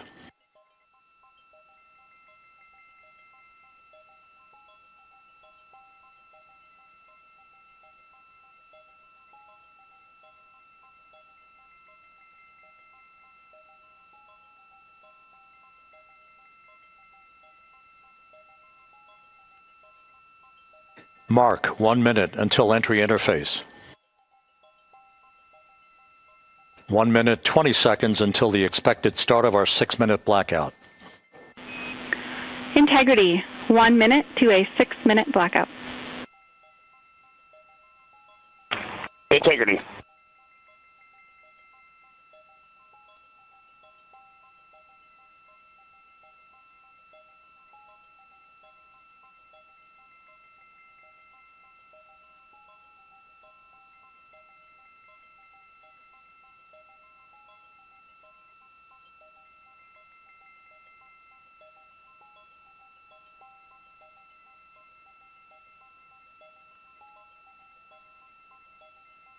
Ten seconds till entry interface.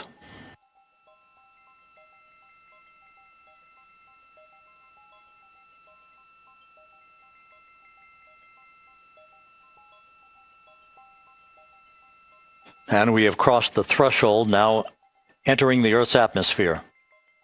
We're at 400,000 feet, traveling 34,800 feet per second.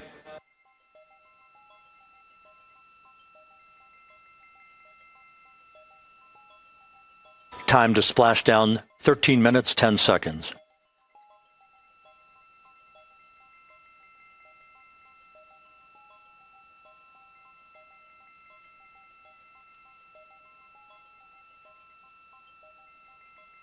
And as predicted, we've entered our communications blackout. This will be a 6-minute blackout period. No voice, no data from the crew.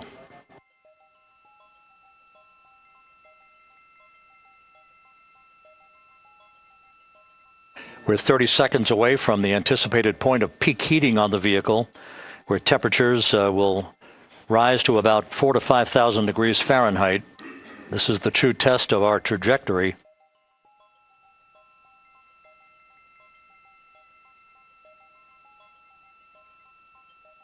And from the G5 aircraft in the vicinity of the splashdown zone, this view of integrity. So that pinpoint of light shows the vehicle as it enters the period of peak heating in the Earth's atmosphere, the first tug of gravity being felt by Integrity's astronauts since their launch back on April 1st.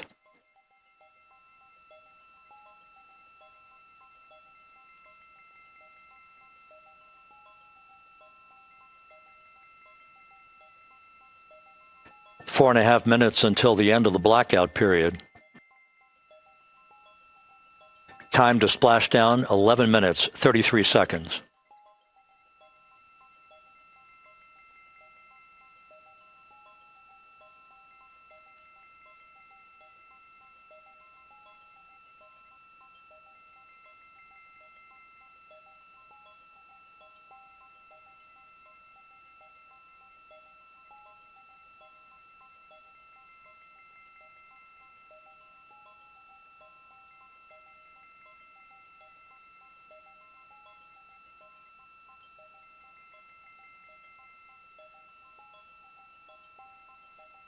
The landing and support officer reports that the P3 has acquisition on Integrity.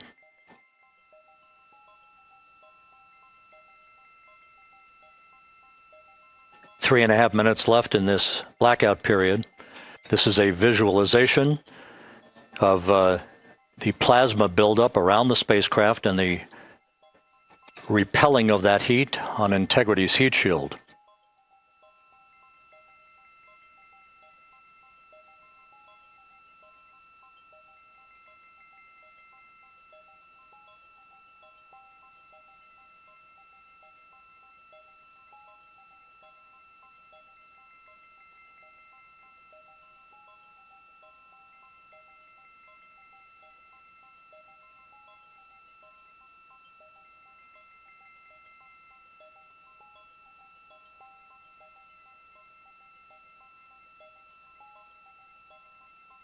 Flight Dynamics reports that airborne assets in the vicinity of the splashdown zone do have a visual on Integrity. Still 2 minutes and 40 seconds left in our blackout period. Time to splashdown, 9 minutes, 35 seconds.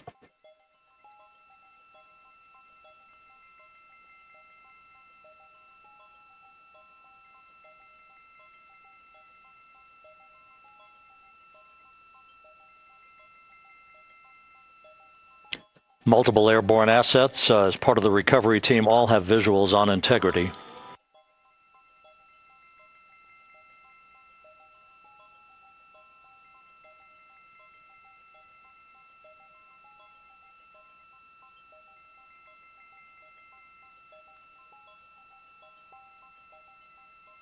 And the WB-57 flying in the splashdown zone also has a visual.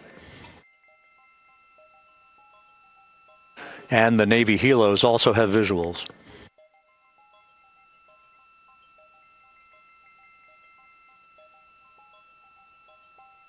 We're still in the blackout period.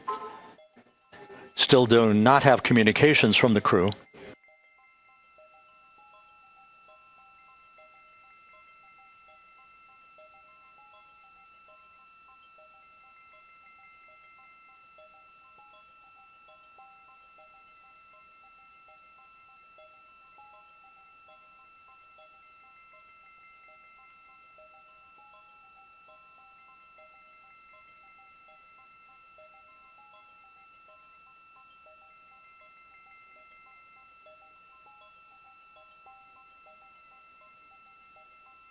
We're standing by for communications from the crew.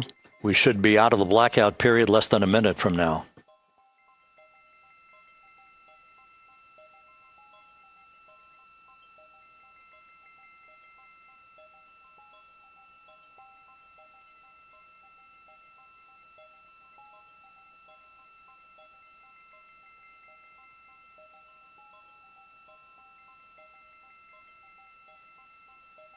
We are now processing data from Integrity.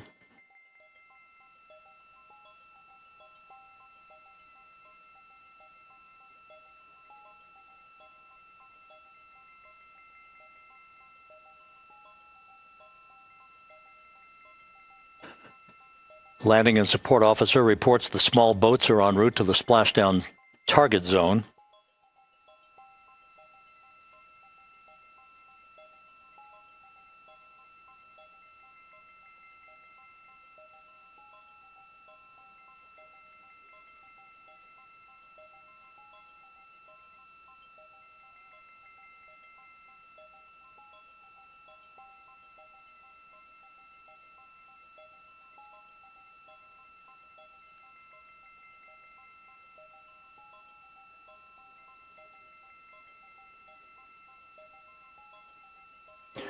Passing through 150,000 feet, our trajectory is perfect.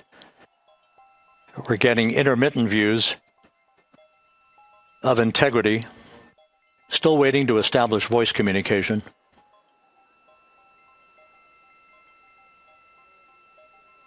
Integrity, Houston, comm check, post-blackout.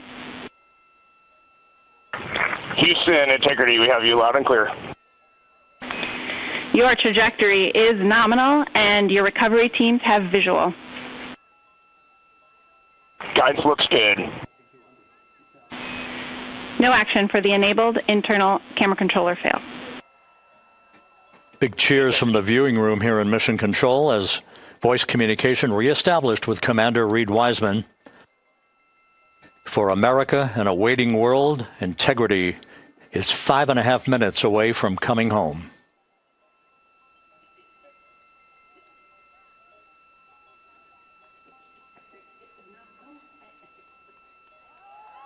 Passing 100,000 feet now. Range to splashdown 19 nautical miles.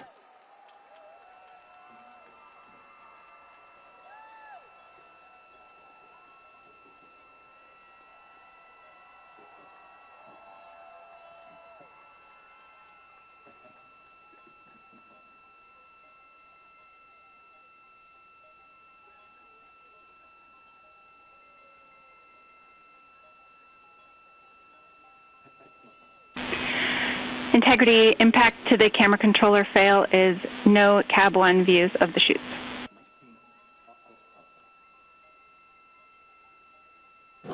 Integrity.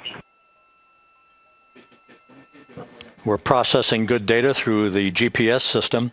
A good view of Integrity, time to splashdown 4.5 minutes.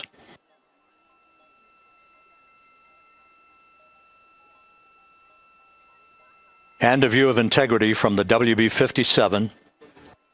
We're at 50,000 feet.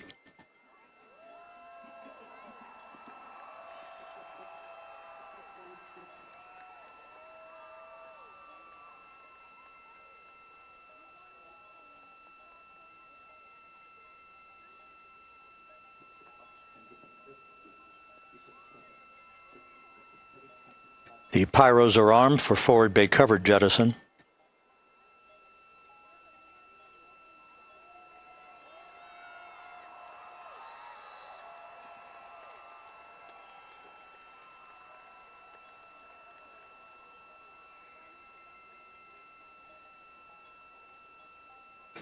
And there go the first series of parachutes, and we're on drogues. And Houston, we're visual 2 drogues out the window. 2 good drogue chutes. Next up. We copy, we see them. Next up, the deployment of pilot parachutes that will pull the main chutes out. Time to splash down 3 minutes and 10 seconds.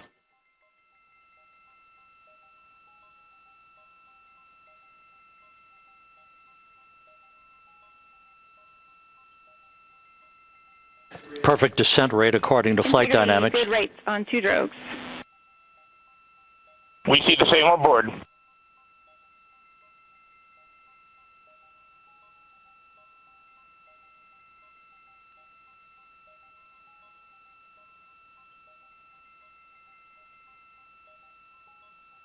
Passing through 10,000 feet, still on drogues.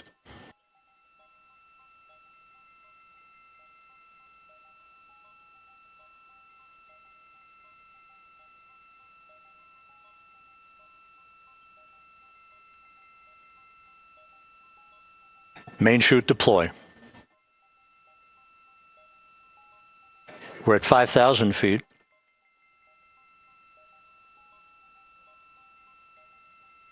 Search and recovery beacon has been activated on integrity. And we have 3 good main chutes. Good 3 main chutes, good reefing, good descent rate. Good rates, and we see 3 good-looking parachutes.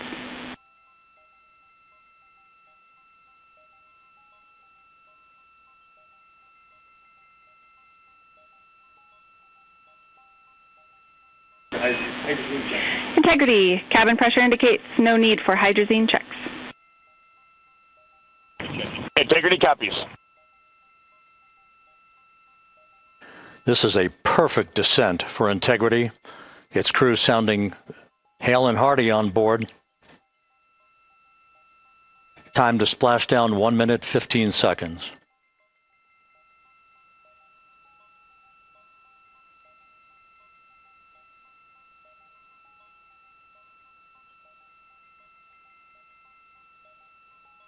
Integrity about to complete a journey spanning 694,481 miles from its launch from the Kennedy Space Center back on April 1st, and a trip around the moon.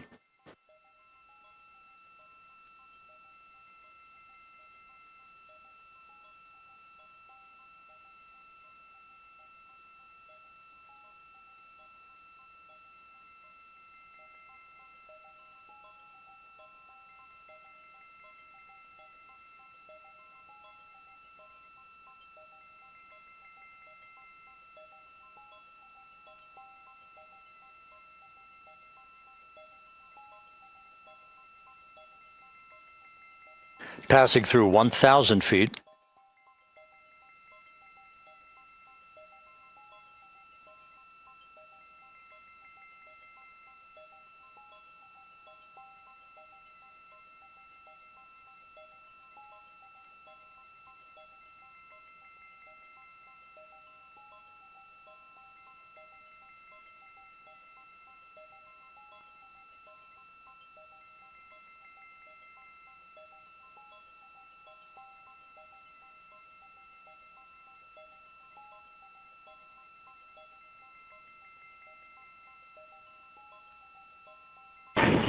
Integrity, splashdown, sending post-landing command now.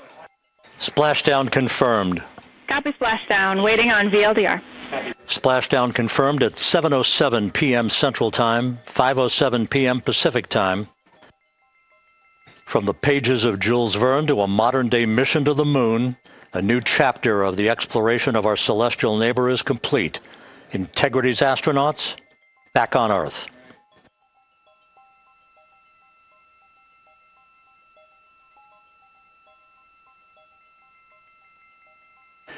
And the landing and support officer reports the vehicle is stable 1. We still will be deploying the crew module uprighting system to maintain that orientation. A perfect bullseye splashdown for Integrity and its 4 astronauts.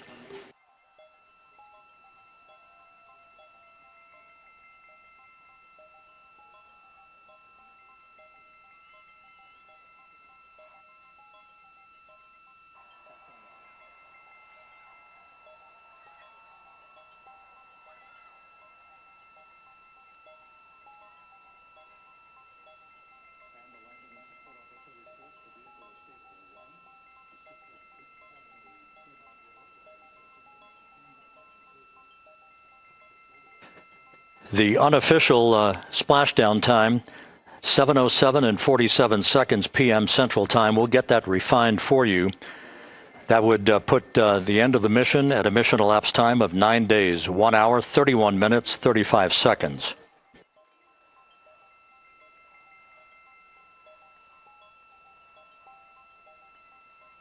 And we're configuring for very low data rate.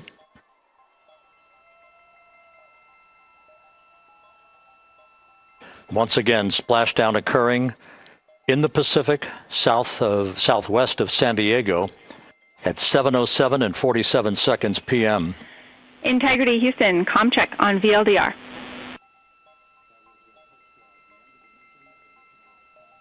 Houston, we have you loud and clear on VLDR. How us? We have you the same. We'll meet you over in post-landing. Perfect communications established. A journey. We are stable 1, 4 green crew members. Houston copies all. Reed Wiseman reporting 4 green crew members. That is not their complexion. That is the fact that they're in great condition. That's what that means. So stable 1, upright. The crew module uprighting system is being deployed. The 5 airbags being inflated through helium to maintain the upright configuration for the vehicle. This was a textbook entry and a textbook touchdown for Integrity. Reed Wiseman, Victor Glover, Christina Cook, and Jeremy Hansen back on Earth after a journey around the moon.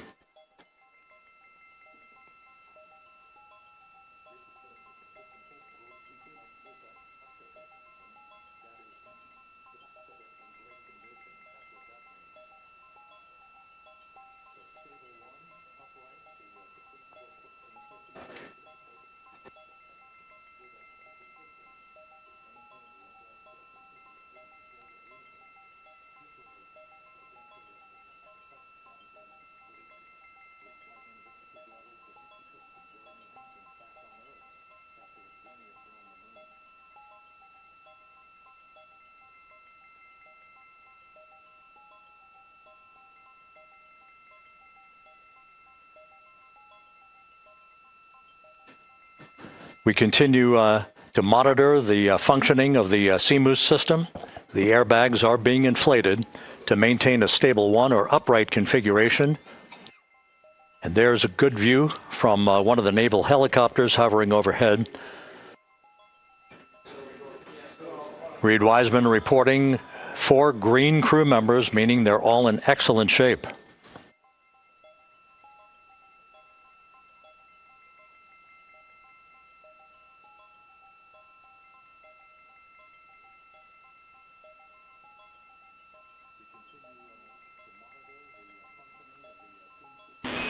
Integrity Houston for SAR beacon and radio.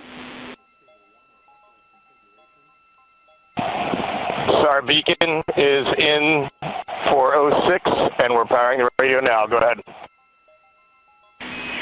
We see the beacon on. However, the recovery team is not seeing the signal.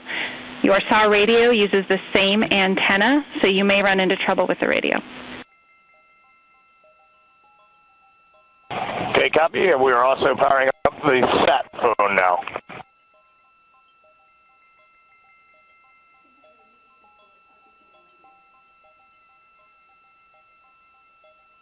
So Integrity is in great shape, and as the crew continues its post-splashdown timelined activities on board, Reed Wiseman once again reporting that all 4 crew members are in excellent shape.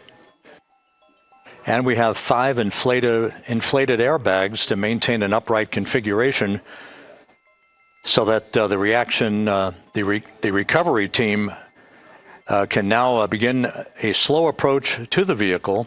Meanwhile, here in the flight control room, Entry Flight Director Rick Henfling is polling his team of flight controllers for the start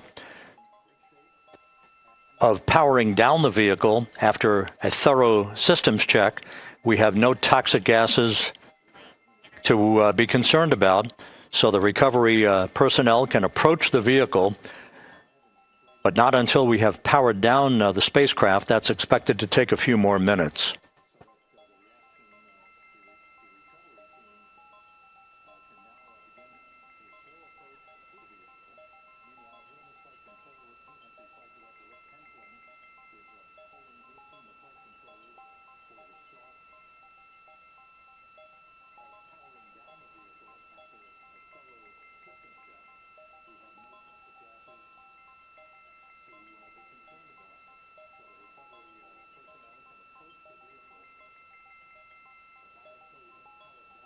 Integrity back on Earth, following its historic flyby of the moon. It was, for all intents and purposes, a textbook mission. On 28 per hour remain on this frequency. We copy.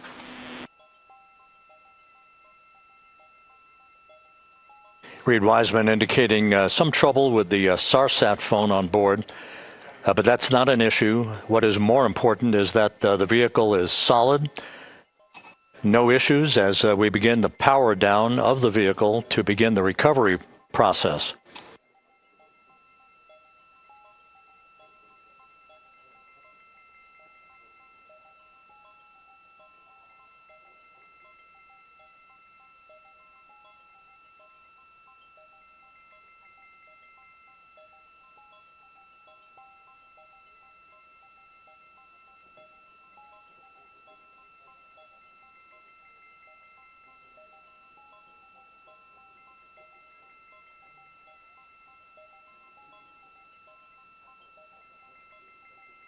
The propulsion officer here in Mission Control reports that we have safed the prop system on Integrity.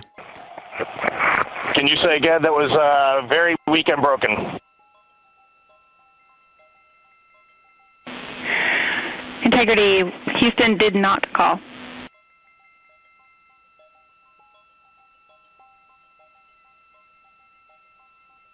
Copy that, Houston. It might have been on the SAR radio. Stand by.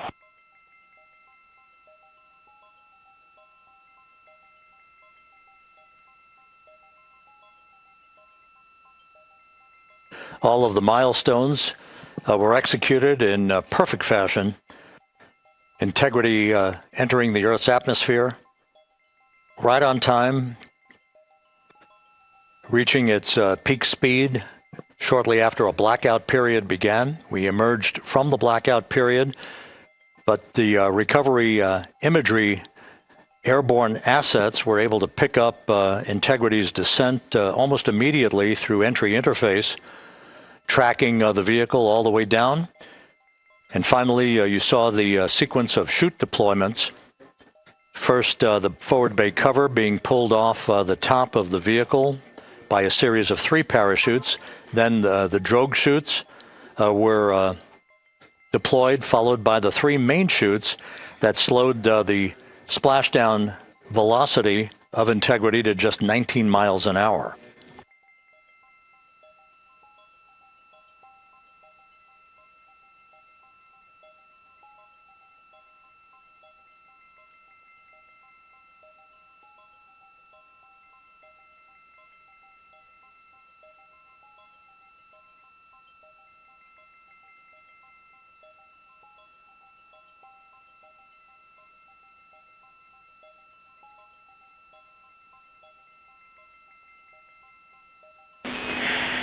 Integrity, Houston, with no joy on SAR and SAT's phone, we'd like you to command an additional 15 minutes for a total of 30-minute power down delay.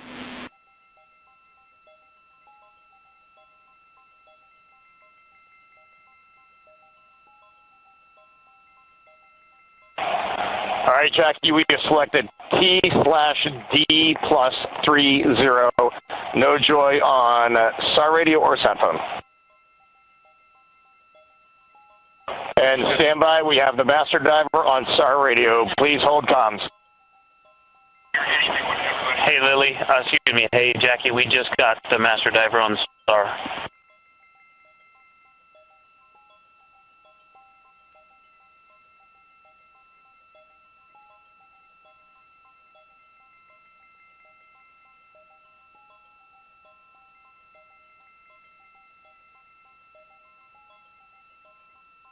A good view of one of the fast boats. Integrity, Houston, if you are happy with your comm with Master Diver, you can go back to the 15-minute power down. Okay, stand by. Yeah, we'll confirm here in a second. The crew on board Integrity coordinating with the flight control team in Houston here in Mission Control on the timing of the power down of the vehicle, which will be the precursor to the recovery teams approaching the spacecraft. There are no issues with integrity. We've had a bit of broken capability in establishing a SARSAT or satellite phone communications capability between the crew on board Integrity and the recovery team. That will get sorted out here shortly. There's plenty of cooling on board Integrity, so there's no rush to begin the power down. To call you on the sat phone and not getting an answer there either. Concur. We haven't had anything come through.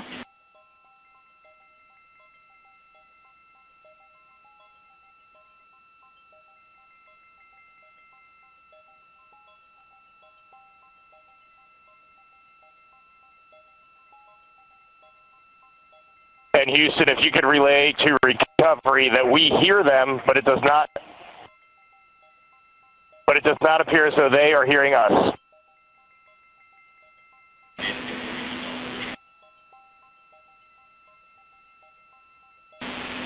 Houston copies, and Reed, just to confirm, you are pushing the PTT on the radio.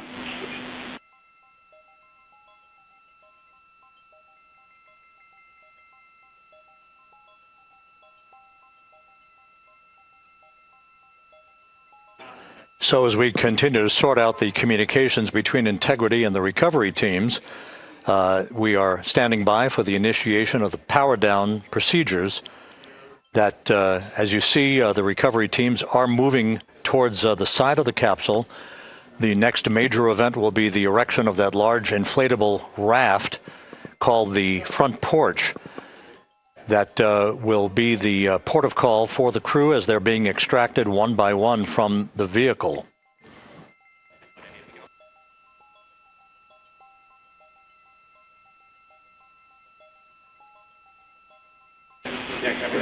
Integrity, Houston, for sat phone, we are going to attempt to call you.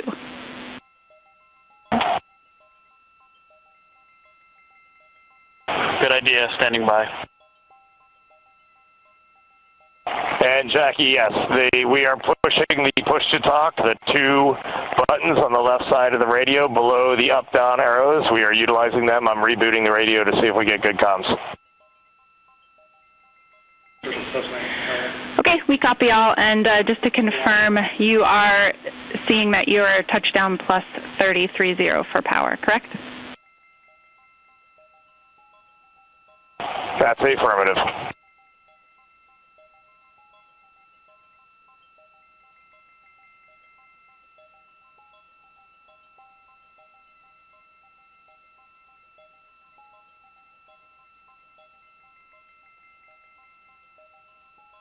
We are trying a backdoor approach to have mission control here call the crew on their satellite phone.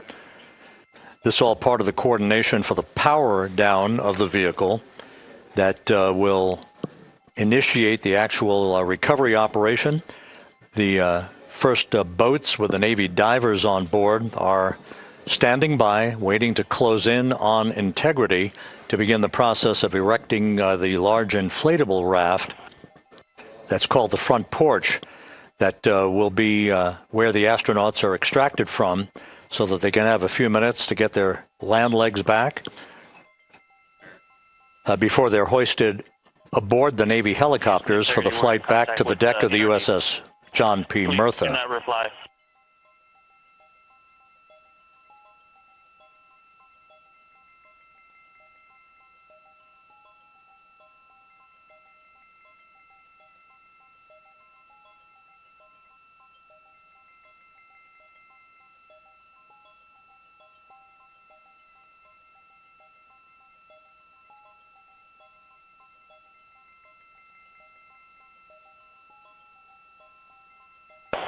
And Houston, please don't reply. NRD, very weak,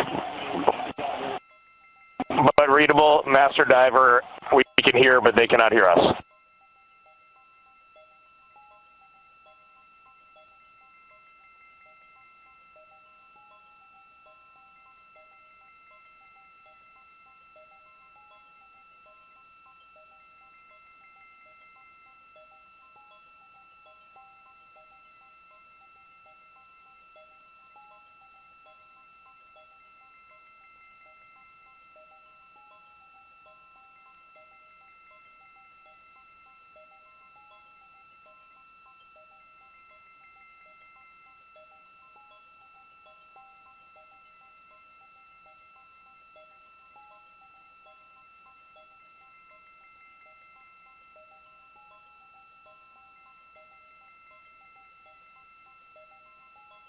And Houston on OE1, is there any chance to tie us into NRD?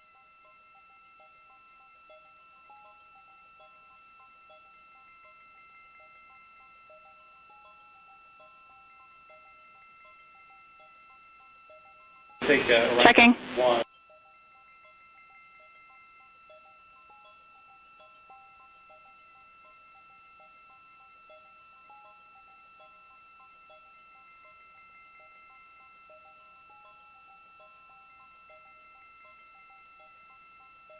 This is Mission Control Houston.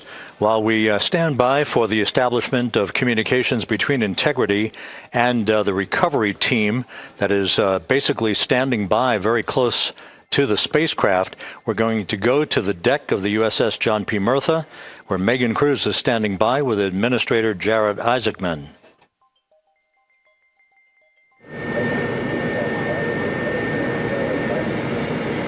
Hey, Rob, yeah, just such an honor to be able to be here on the ship, to be able to share and experience this moment with everyone together. And of course, as you just said, yes, here with NASA Administrator Jared Isaacman. Administrator, how did you feel getting to witness this and seeing NASA at its best? Oh, I mean, I'm honestly, I'm still at a loss for words. I mean, you know, like the childhood Jared right now can't believe what I just saw. I mean, almost been waiting my whole lifetime to see this, and then as NASA Administrator, I just couldn't be more proud of the entire workforce, the years, the effort, the late nights, all the hard work from across the country that contributed to this incredible moment right now.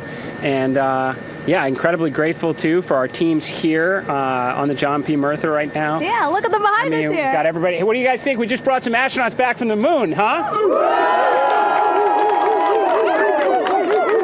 Unbelievable. Awesome. Thank you. Yeah, so grateful to the Navy, the sailors that are here, the NASA teams. I mean, this is a joint effort that's on their way right now. These recovery forces are getting out to our Orion spacecraft, to Integrity, to get our astronauts back on the ship safely. Yeah, and this is not just an accomplishment for NASA. This is an accomplishment for humanity. Again, a historic mission to the moon and back. How does this make you feel, and what do you hope people take away from this?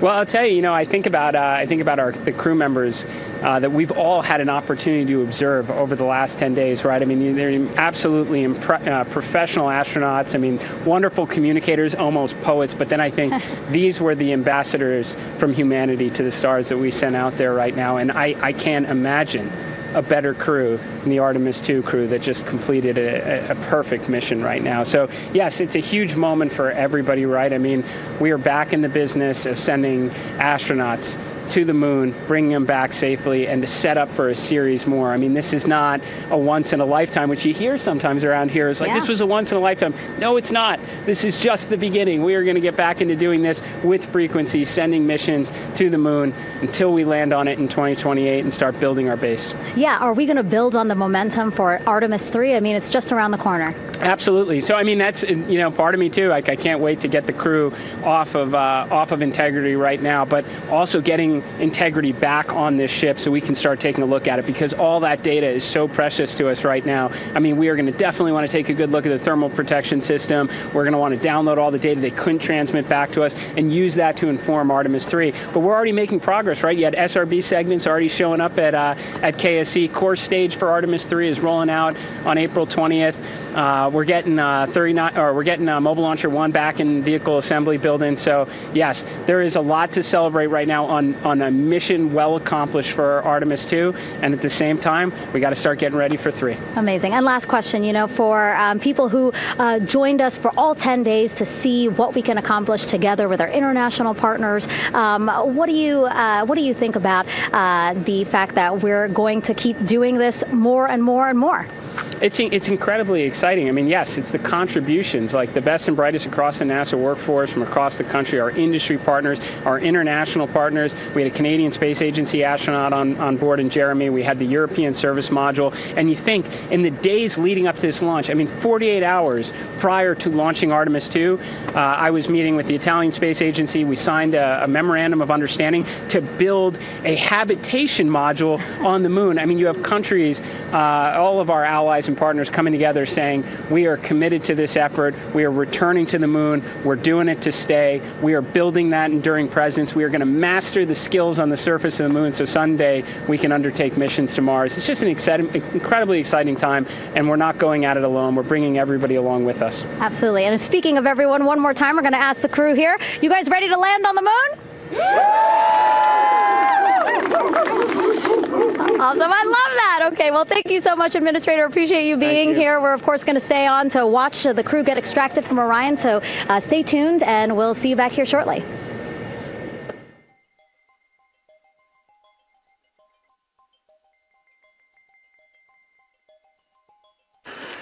Thank you, Megan, and thank you, Administrator Isaacman.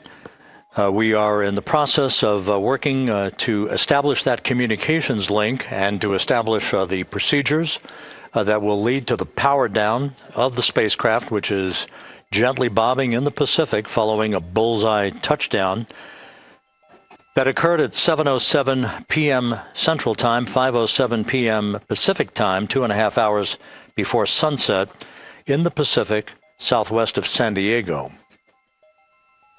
We have once again heard from the crew during that interview opportunity with the administrator, and we have 4 healthy crew members on board.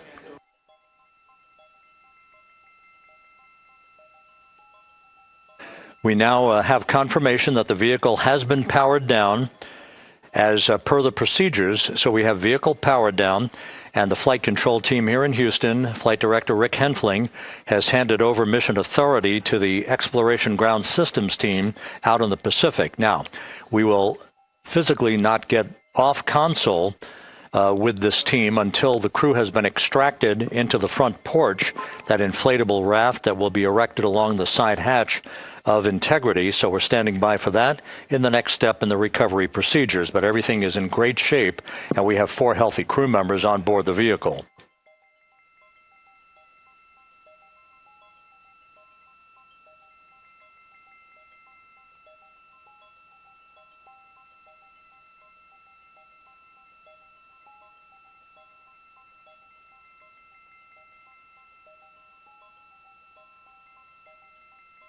All of the entry events went by the book, no issues, perfect trajectory for Integrity that was culminated with one final raise burn to improve the angle of attack for the vehicle as it entered the Earth's atmosphere. All of that flight dynamics computation worked like a charm.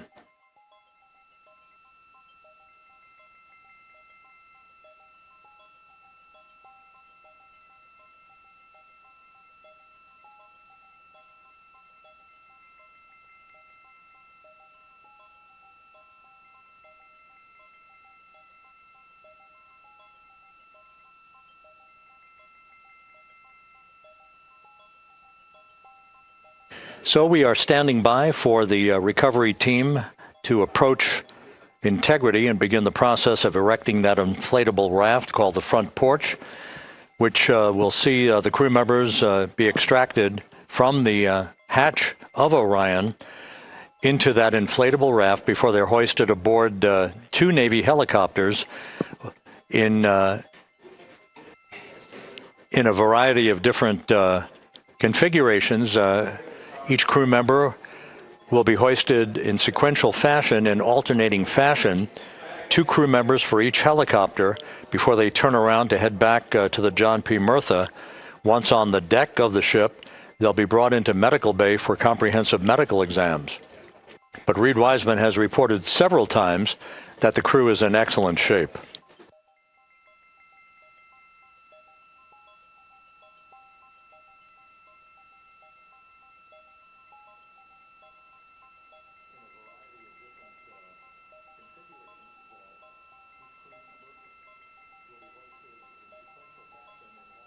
So just to recap, it has been some 26.5 minutes since the splashdown of Integrity in the Pacific.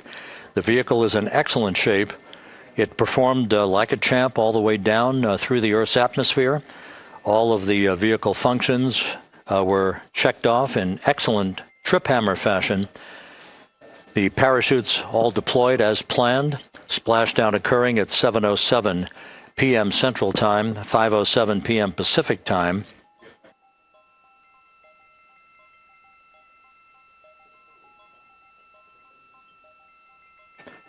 And after a bit of a tussle to try to establish a communications link with the recovery team, we were finally able to run through the procedures for the powering down of the vehicle. We've handed over mission authority to the Exploration Ground Systems folks out in the Pacific, and the recovery team will be approaching the vehicle shortly to erect the inflatable raft called the front porch before opening the hatch to integrity to bring the crew members onto that raft before they're hoisted onto two Navy helicopters, two crew members for each helicopter, before they're flown back to the deck of the USS John P. Murtha.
This is Mission Control Houston. After talking to the flight dynamics folks, we have a bit of a refinement on the splashdown time for you. Their computation shows a splashdown time of 7:07 and 27 seconds p.m. Central Time, 7:07 and 27 seconds p.m. Central Time.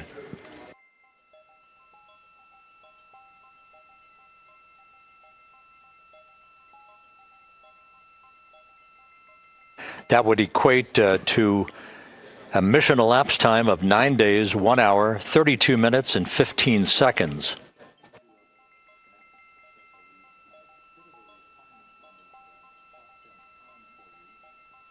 Once again, from Flight Dynamics, a splashdown time of 7:07 and 27 seconds p.m. Central Time.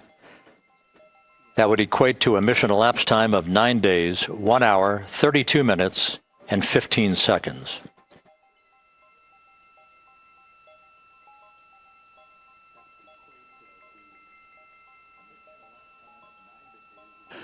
Reports from the Pacific indicate that the recovery team, in communications with the crew aboard Integrity, that the crew remains in excellent shape as they await the approach of the team for a final hazard gas evaluation before they move to the side of the vehicle to erect the inflatable life raft called the front porch.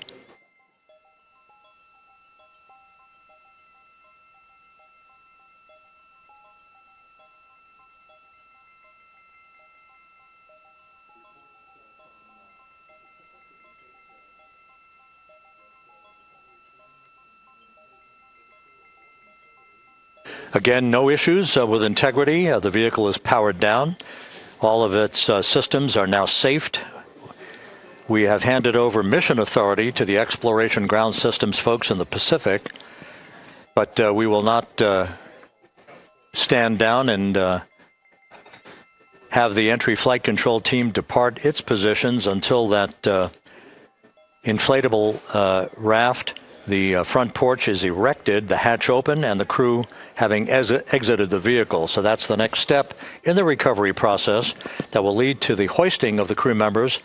For 2 crew members for each helicopter, they'll be hoisted to a pair of Navy helicopters that will then fly a short distance back to the USS John P. Murtha. What you're looking at is one of the fast boats circling the vehicle to make a hazard assessment.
This is Mission Control Houston. Once again, you're watching the initiation of the recovery of the Artemis crew aboard Integrity.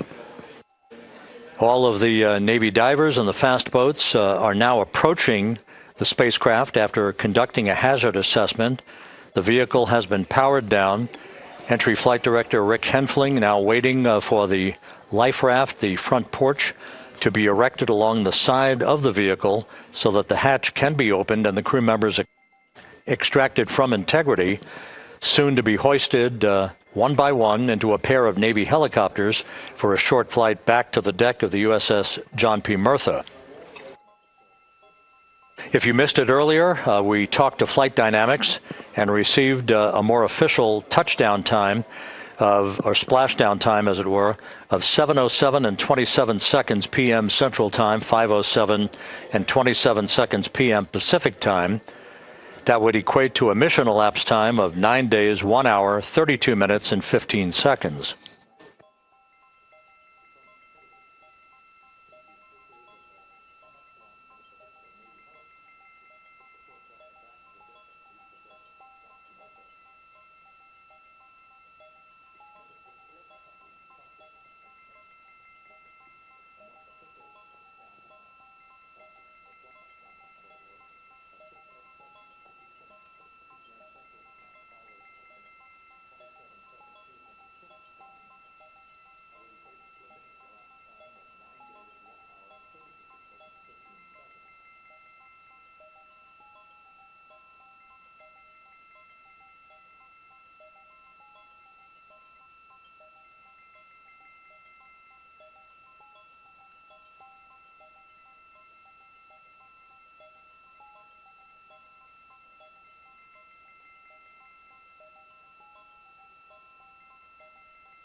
Continuing to get excellent views from the imagery assets out at sea in the Pacific of Integrity. We continue to get good reports from the landing and support officer, who's in contact with the recovery team, that the crew is in excellent shape, no issues.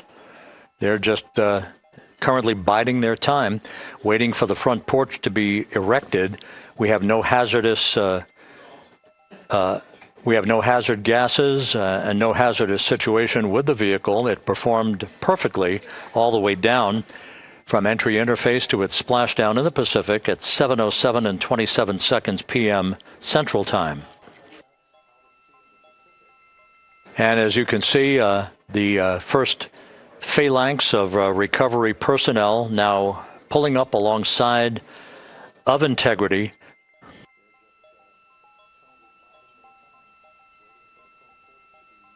This includes Navy divers, a Navy flight surgeon, and other recovery personnel who have trained for several years for this recovery process.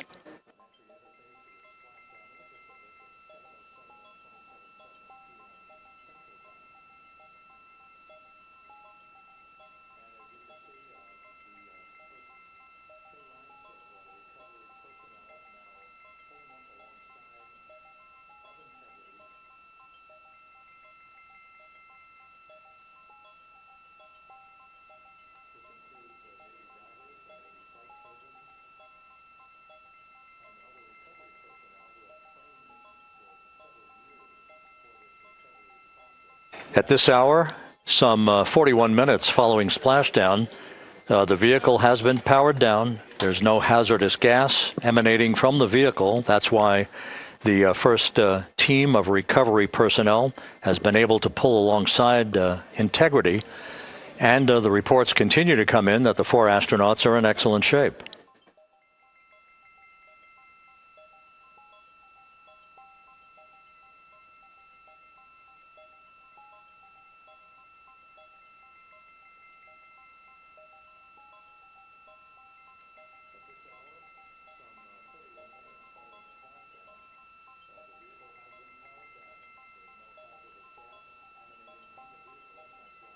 Yes.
This is Mission Control Houston, continuing to watch the initiation of the recovery of Integrity's astronauts.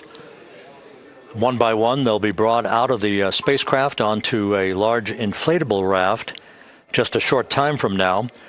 In the meantime, we can go back to the USS John P. Murtha, where my colleague Megan Cruz is standing by to provide her situation report. Megan, can you hear us?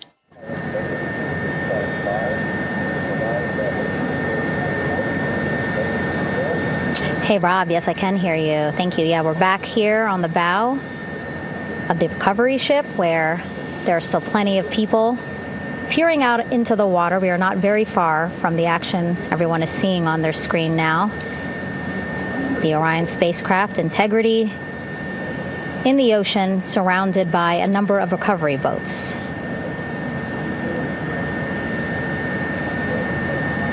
As Rob has been saying, in those recovery boats, NASA and Navy personnel specifically trained to get the astronauts out of Orion.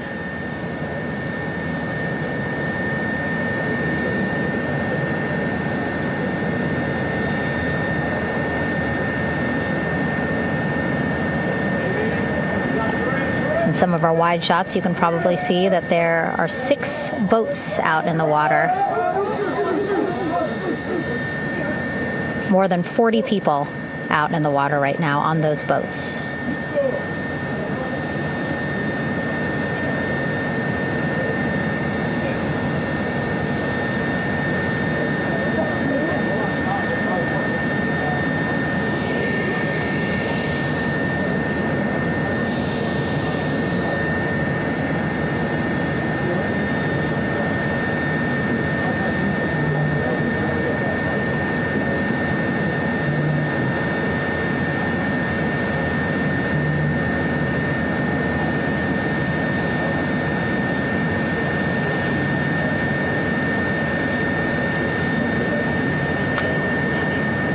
First order of business is to set up the front porch and the stabilization collar.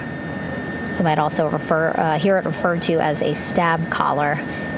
Basically just to make sure that Orion stays upright, doesn't sway in the water too much, again, to make it easier for recovery forces to get the astronauts out.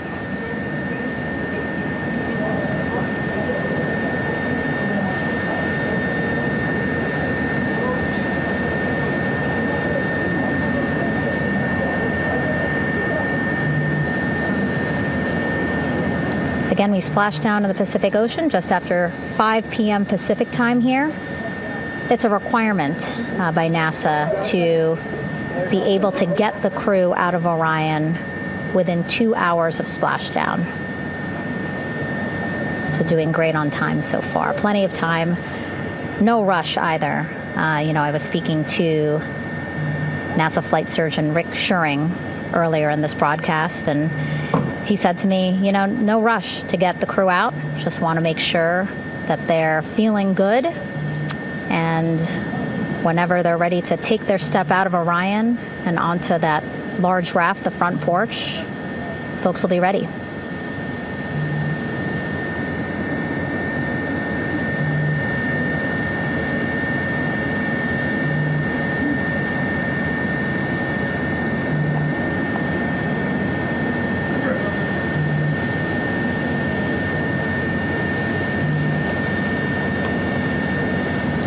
And as there are mission audio loops in Mission Control in Houston, there is a mission audio loop here on the ship, and it was just reported out that the side hatch is open. Side hatch of integrity is open. You're getting these beautiful shots from our aerial assets. The ship itself, where I'm on, just 3,000 yards away.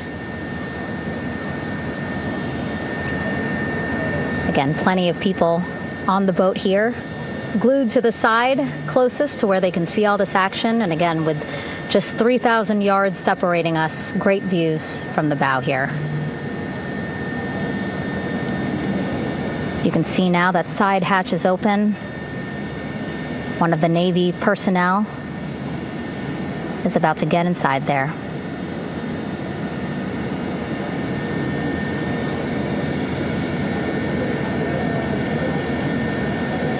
In they go. In total, 4 will go into Orion. So it'll be a little bit of a tight squeeze, but the goal is to have a recovery personnel with each astronaut assessing them.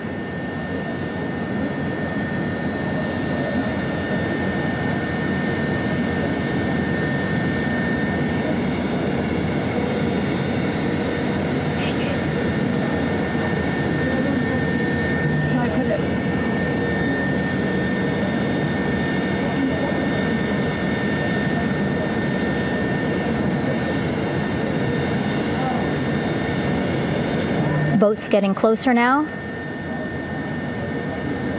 Again, that one that's right up against Orion, those are the divers that will go in to the spacecraft to check on each of the astronauts.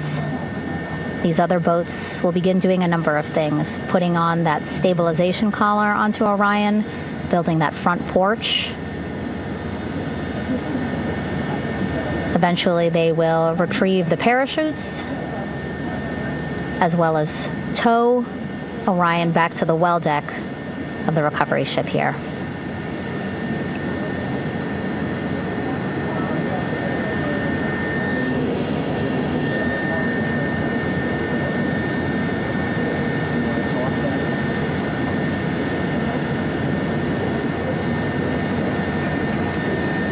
And so as we wait for the Navy and NASA personnel to get their assessment of the crew inside of Orion, why don't we toss it back to Rob for an update? Yeah, thank you, Megan. Here in Mission Control, Flight Director Rick Henfling and the entry team of flight controllers still on duty. The vehicle has been powered down for some time now. There are no hazardous gases emanating from integrity. That, of course, allowed the recovery personnel to approach the vehicle and then open the hatch to begin the initial medical assessment of the crew, as you just indicated. Now we're standing by for the erection of that inflatable raft, the front porch, alongside of the vehicle. That will enable the crew to be extracted one by one onto the raft, have a moment or two to get their land legs back before they're hoisted into 2 hovering Navy helicopters, 2 crew members for each helicopter, for a short flight back to the deck of the USS John P. Murtha.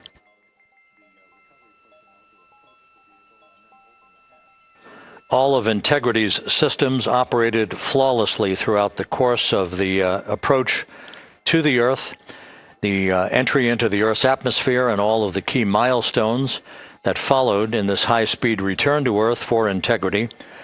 A mission that spanned more than 694,000 miles from the vehicle's launch from the Kennedy Space Center atop the Space Launch System back on April 1st.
As we mentioned at the top of the broadcast, the last time that the Apollo program saw a splashdown in the Pacific was Apollo 17 back on December 19th, 1972.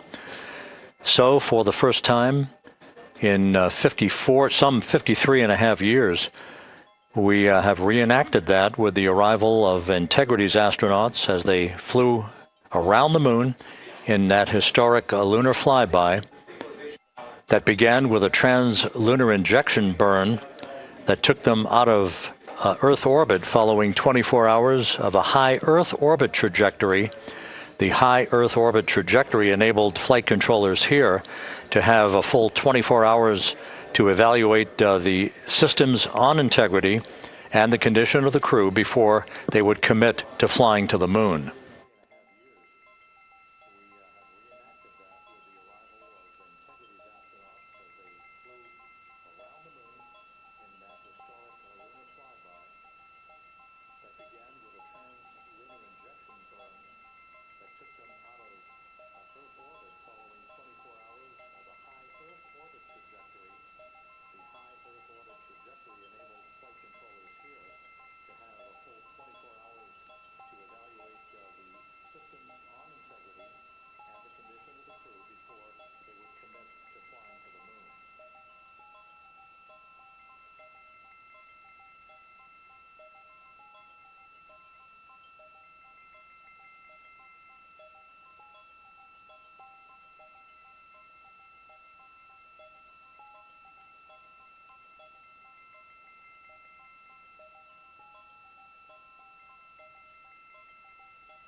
With the side hatch of Orion having been opened to set the stage for the erection of the inflatable life raft, known as the front porch, to be erected alongside the spacecraft for the extraction of the crew. Let's play for you an interview that my colleague Megan Cruz conducted on the USS John P. Murtha with Navy diver First Class David McMahon that explains how this process is unfolding. Okay, Davey, so you and some of your team, one last look over of the stabilization collar, correct? Yes, ma'am. Okay, so what is this stabilization collar? This is what's going to stabilize the capsule out there in the ocean. We don't know how good the weather or the waves will be that day, so this will help prevent any unnecessary occurrences from happening, stabilizing the capsule and the astronauts inside. So basically this is a float that will go around Orion. I'm assuming that what they're doing right now, these are the lines that will attach the collar onto Orion? That is correct. And so what are they doing here? So we've got the lower line that will secure the inflation device before we inflate it. That gives us the go-ahead that it's secure in its space, and then we'll inflate it. And then once that is done, we'll undo all the carabiners and get this orange line on top tied in the same fashion. And then this will be secured to the capsule, and the astronauts can safely take their first steps out of the capsule onto the front porch. Okay, and how long will it take them to set up the stabilization collar? We should definitely be able to handle this in under 10 minutes. Okay, wow. And then you just mentioned the front porch. So basically after they set up this stabilization collar, then they set up what's called the front porch here. That's correct. Okay, and what's the front porch? Front porch is basically a bigger waiting room for the astronauts to sit in while we wait for the helicopters to show up and grab them. Okay, so the medical team that was inside with the crew, they're going to help them out and onto the front porch? That is correct. And then what happens here? We have higher trained medical personnel also on board the front porch that will give them lookovers and just make sure they're okay while we wait for the helicopters to show up. Okay. How does it feel, I mean, your team, you, to be part of a mission that's returning astronauts from the moon in more than 50 years? We all feel extremely honored to be a part of this, as well as a bigger mission for the Navy and joining up with NASA to do great things. Mm-hmm. And do you feel like you and your team are ready? Yes, very ready. Cool. All right, thank you so much. Thank you.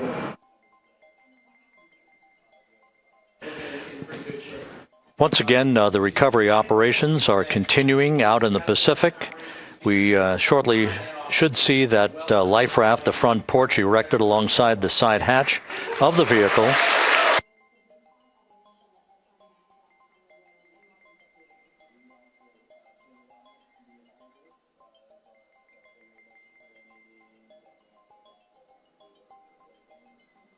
A number of flight controllers have come into the flight control room to receive congratulations from Entry Flight Director Rick Henfling. But we're going to stick with our operations out in the Pacific as we await the extraction of the 4 crew members who are reported to be in excellent condition.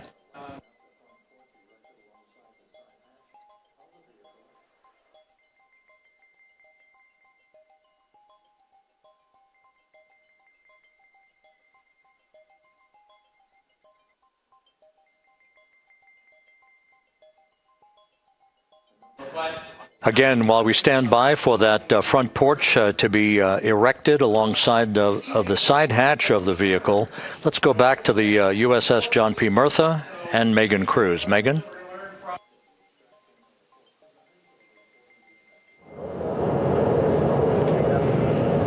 Hey, Rob. Pausing now to listen to some internal audio loops. Again, the operations team here on the ship communicating with everyone out on the water.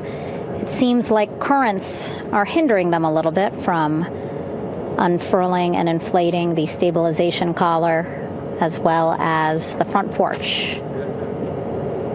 But again, the requirement to get the crew out within 2 hours of splashdown, plenty of time. So no concerns just yet. But as calm as the water looks, yeah, it looks like it's hindering the teams just a tad.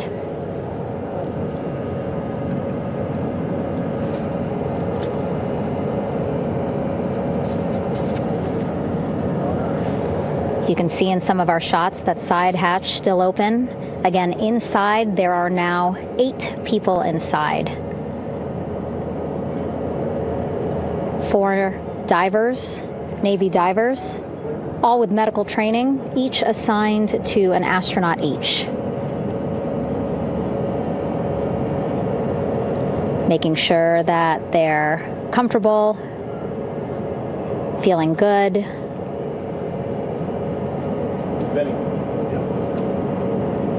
As you've heard us say in the broadcast, you know, they expect a little bit of discomfort. Again, these astronauts just traveled back to Earth at 25,000 miles an hour, a nearly 695,000 mile journey around the moon. If you think you get carsick.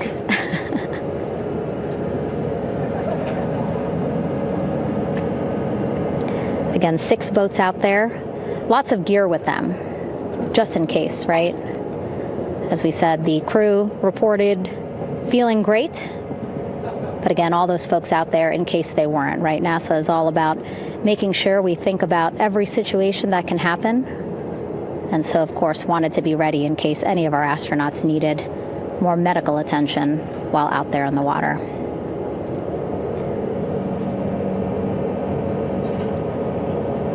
You see now teams, again, trying to set up the stabilization collar and front porch for the crew to get out of Orion. They need both, right? The stabilization collar will keep Orion from swaying as you see it is doing now.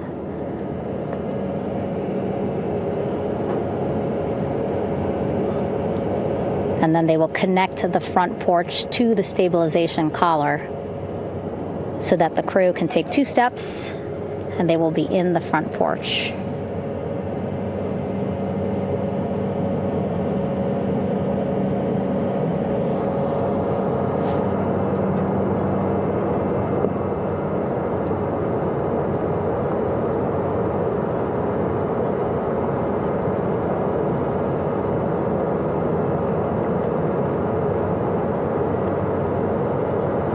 Not a lot of chatter on the mission audio loops. That's a good thing.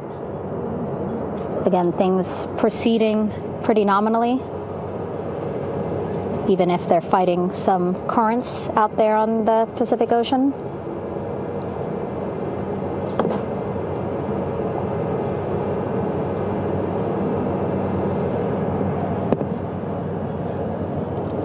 Again, the goal, setting up the stabilization collar and the front porch so that the crew can rest comfortably in the front porch, get placed into harnesses so that 2 helicopters can lift them off the front porch and onto the USS John Murtha here.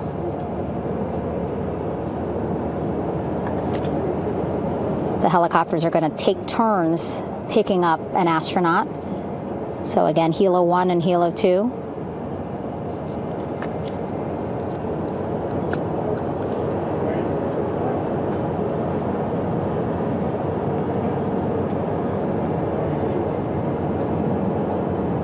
Okay, and the recovery team here on the ship just got a report from the undersea medical officer who is inside the capsule with the crew.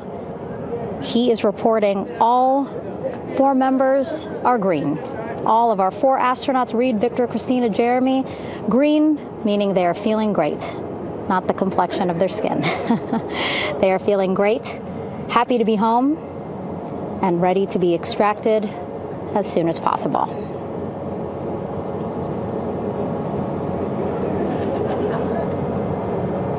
And so, as I was saying, we have 2 helicopters circling the activity you're seeing on the water right now. Each will take turns picking up an astronaut. So Helo 1 will come on in, hover above the front porch, about 40 feet above the front porch. A Navy recovery specialist will be hoisted down into the front porch. The restricted maneuvering doctrine is in effect. We'll connect to the first astronaut, which we're expecting to be Christina. And then Helo 2 comes around, picks up Jeremy, while Helo 1 stays above head, and then Helo 1 will come back in for another astronaut, and then Helo 2 for the last astronaut, and then back to the flight deck here on the recovery ship.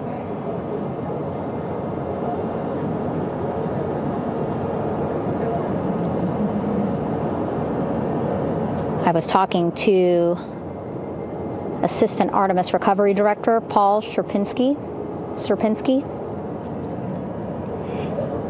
He said helos are a much quicker, safer way to get on board.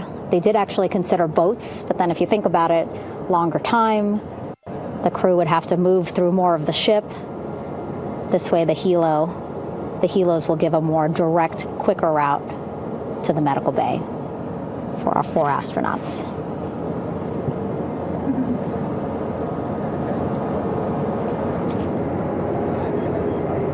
Beautiful shots from our aerial and imagery teams.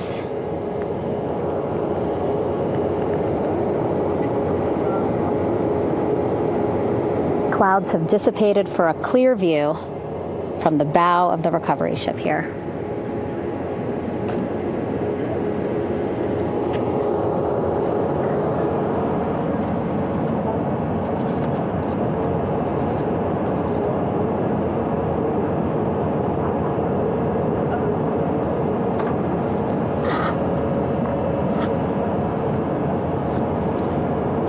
You can still see divers in the water there.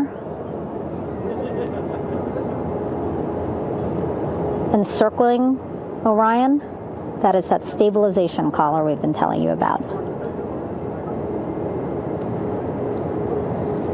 As you saw in that interview just a few minutes ago, they have to first connect it to Orion, and then once it's secured onto Orion, they can inflate it, and then they'll further secure it with other harnesses and lines.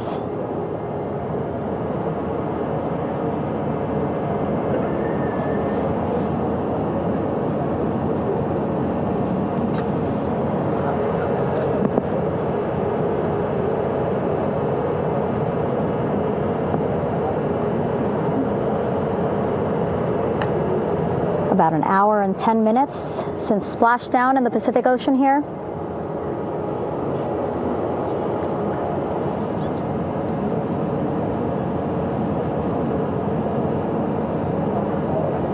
Reed, Victor, Christina, and Jeremy back home after a history-making mission to the moon and back.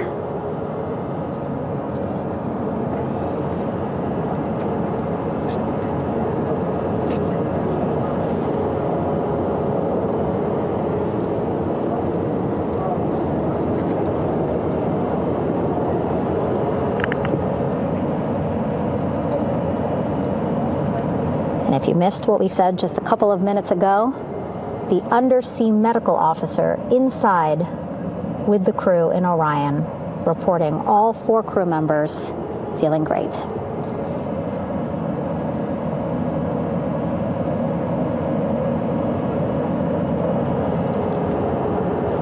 Progress being made there on the stabilization collar. It looks like they are beginning to inflate it.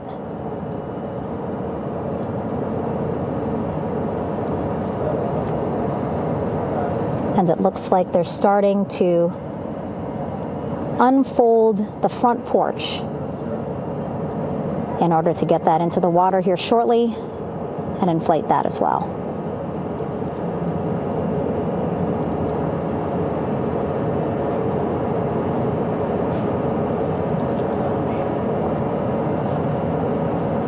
Again, more than 40 people out in the water right now. And those Navy and NASA personnel have been in the water for now about 4 hours.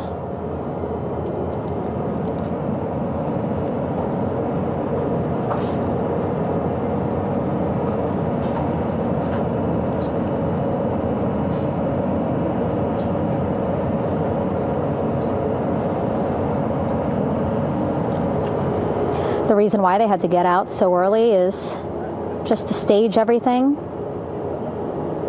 And actually here on the ship, when there are flight operations happening, you can't have anything else, right? Just because the flight deck can be a dangerous place, so they just want to focus on planes coming and going from the ship, so that's why they wanted to get the boats in the water to make sure that they have all the time they needed for the flight ops. And then the same crew here out in the water, they will stay out in the water for a number of hours after we recover the crew and get them back on the ship, because then they have to recover Orion.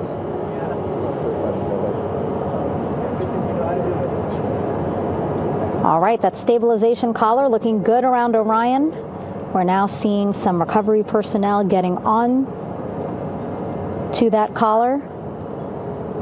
Again, they need to further attach it to Orion to make sure that it can really prop up the spacecraft. It's basically lifting it up off of the water just a tad. Again, so it's not so... Come off me for a minute.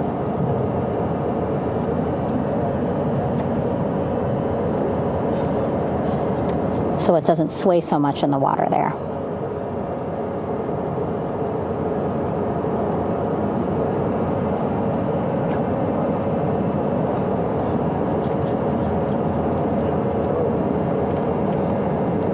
And now that front porch looks like it's nearly fully inflated as well. You can see a much larger surface area.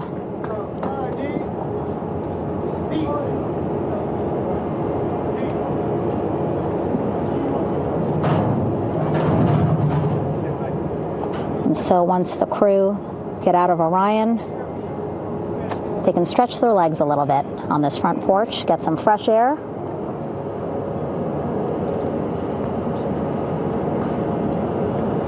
And enjoy this beautiful day here on their home planet.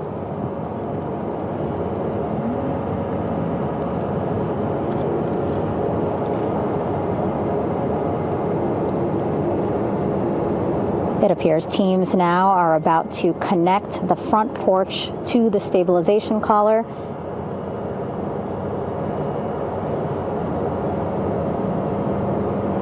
And at that point, when both are secure, we should soon see astronauts come out of Orion.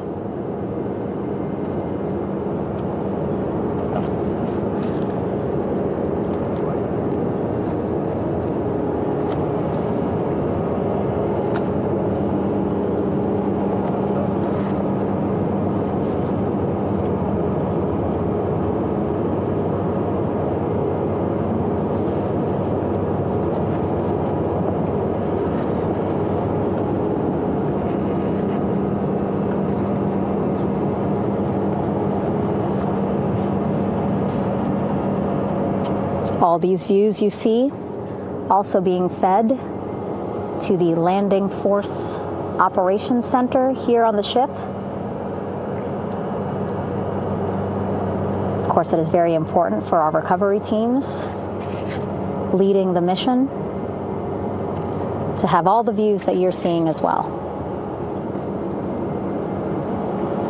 Again, listening to their communication loop here on the ship.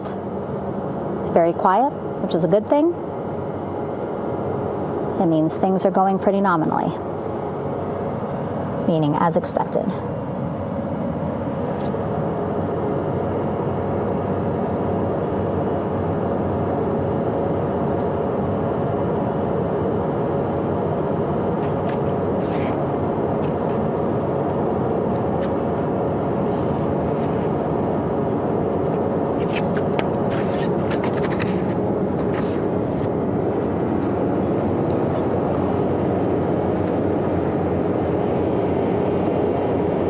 Again, all this activity happening just 3,000 yards away from the ship. So that means this will be a very quick flight back on the helicopters for the crew. 2-3 minutes, and then they'll be back here on the ship. I know.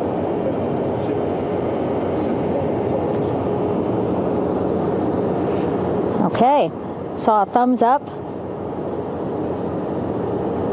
from one of the personnel on the front porch. It looks like they are now getting ready to deploy what they call the Air Rescue Vest, ARV. And so this is the harness that each crew member will get into in order to be hoisted into the helicopters. Again, those helicopters hovering just about 40 feet above the front porch when they're ready to pick up each crew member.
This is Mission Control Houston. Behind me, a fairly raucous scene as hundreds of flight controllers have poured into the flight control room here. This is reminiscent of the scene after the final shuttle mission of STS-135, although that was the end of a program. This is only the beginning of a program with the textbook splashdown of Integrity and its 4 astronauts. We're standing by for the crew to be extracted from the spacecraft. Entry Flight Director Rick Henfling invited all of these flight controllers who have contributed to this mission to enter the flight control room to have an opportunity to receive well wishes and to share the mutual glow that exists in the wake of a textbook mission for Integrity. On the front screen here in Mission Control, a sign that says "Welcome Home Integrity," taking humanity back to the moon, going further, and returning safely to Earth. So all of that jubilation, part of the post-splashdown activities, even as we await the crew being extracted from the vehicle to be hoisted onto Navy helicopters for the trip back to the USS John P. Murtha.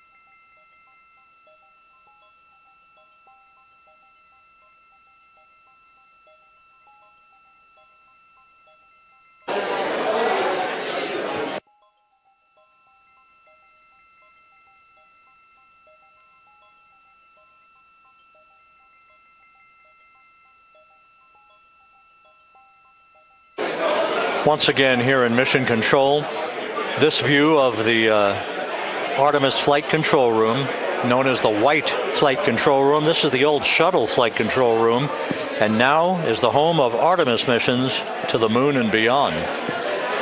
Once again, quite a few flight controllers were invited in by Entry Flight Director Rick Henfling to share in the jubilation following the successful splashdown of Integrity.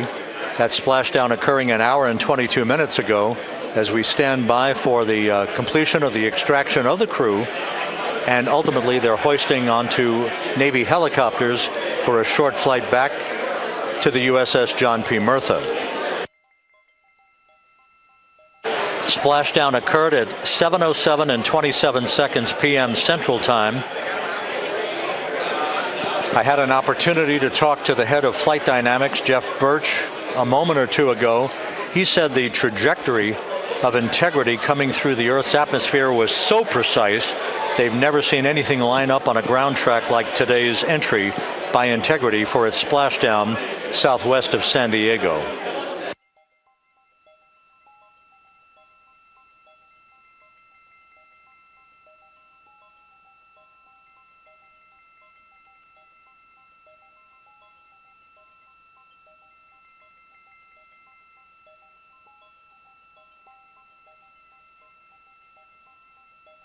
And the initial, you can hear it.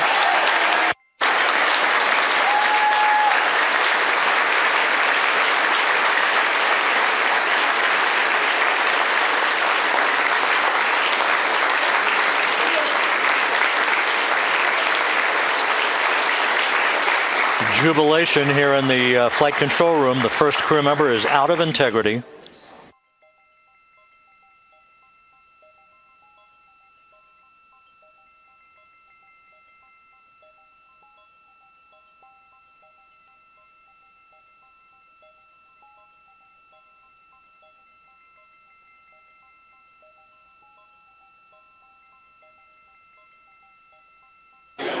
We are expecting the other crew members momentarily to be extracted.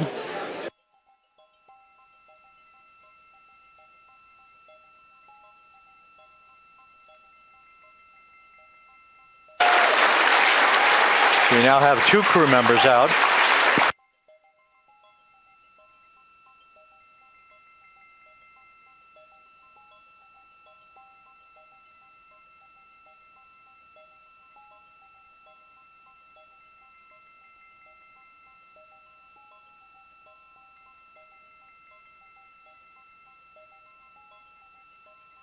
Two crew members out, 2 to go.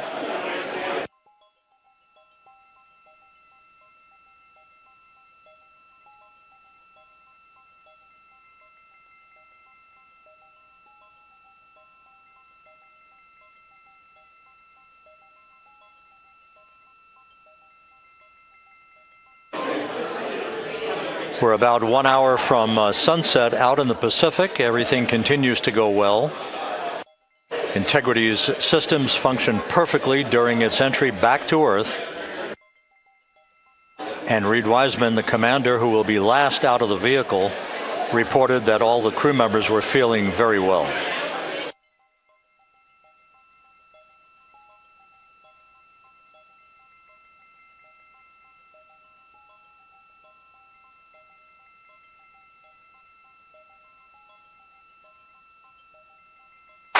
Crew member number 3 now out.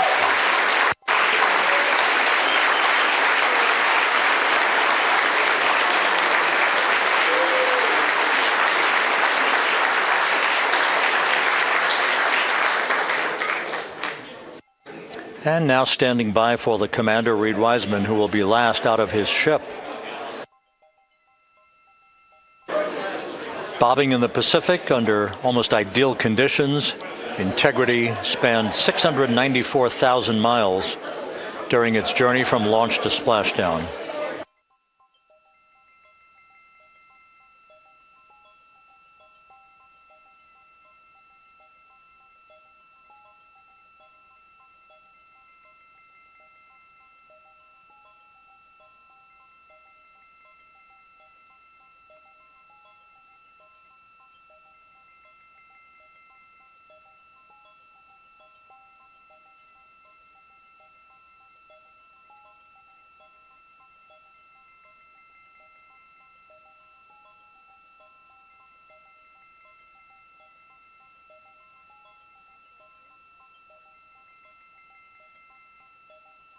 And we now have Reed Wiseman out of the vehicle, all 4 crew members now out of Integrity.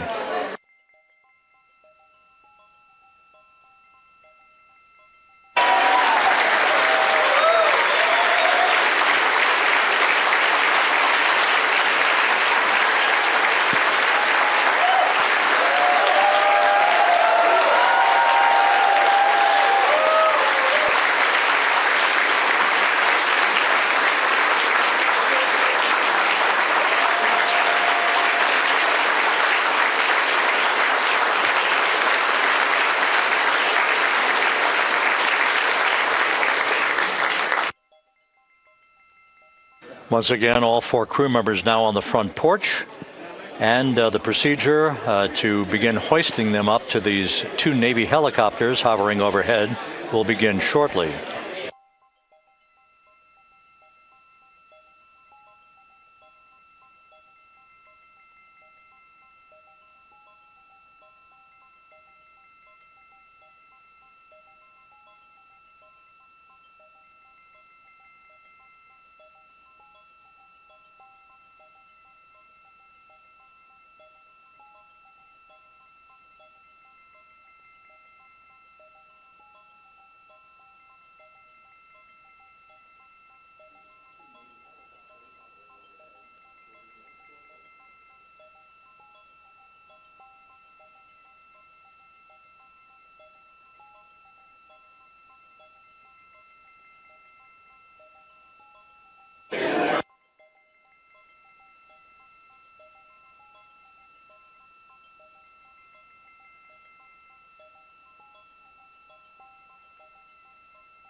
This is Mission Control Houston.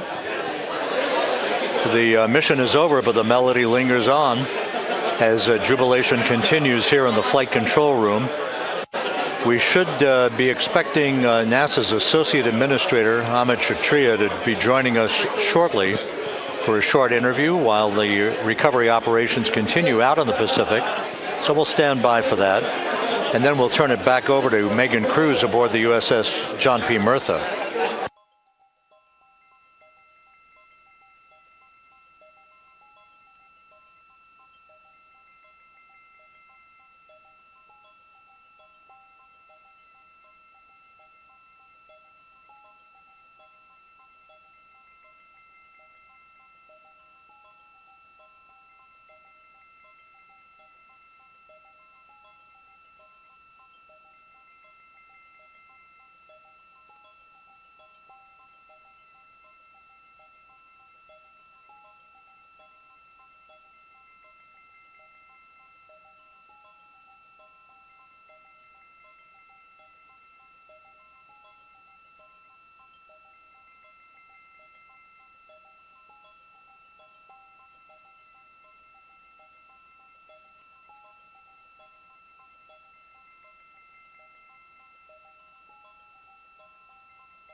This is Mission Control Houston here in the Artemis Flight Control Room. A number of flight controllers basking in the glory of the successful end of this mission that carried 4 astronauts around the moon on a lunar flyby, and the first test flight of Orion with crew members on board.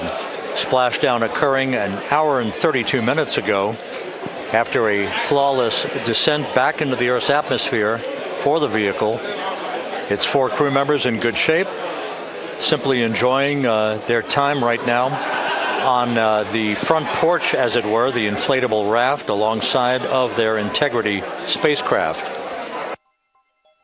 We're expecting Amit Kshatriya, the NASA Associate Administrator, to join us here momentarily for a brief interview before we turn it back over to Megan Cruz aboard the USS John P. Murtha, the recovery ship.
This is Mission Control Houston.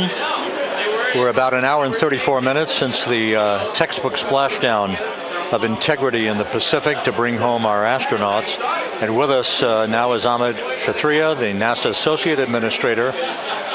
Amit, a little bit of history made tonight, a little bit of history made over the past few weeks. Your thoughts as this team here basks in the glow of what they just accomplished? Yeah, Rob, we're here in the control center, and it's kind of overrun with jubilant folks from the Mission Control Houston, as well as engineering, and folks that just want to be here, part of it, as we watch our crew get extracted from the vehicle. And you know, my thought is always about these teams, the team that's in the water right now pulling the crew out, the team here in Houston that worked so hard over the last 10 days, no sleep to get this done.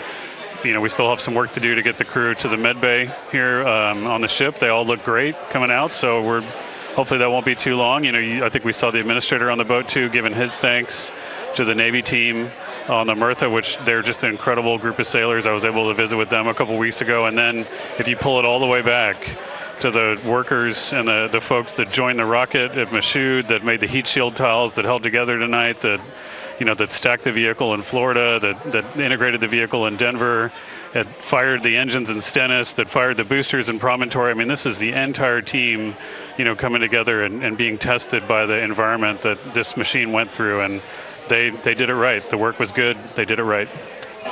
You've said in a number of briefings, of course, and in other forums that this is just the first step. The cadence has to step up, as the administrator has indicated.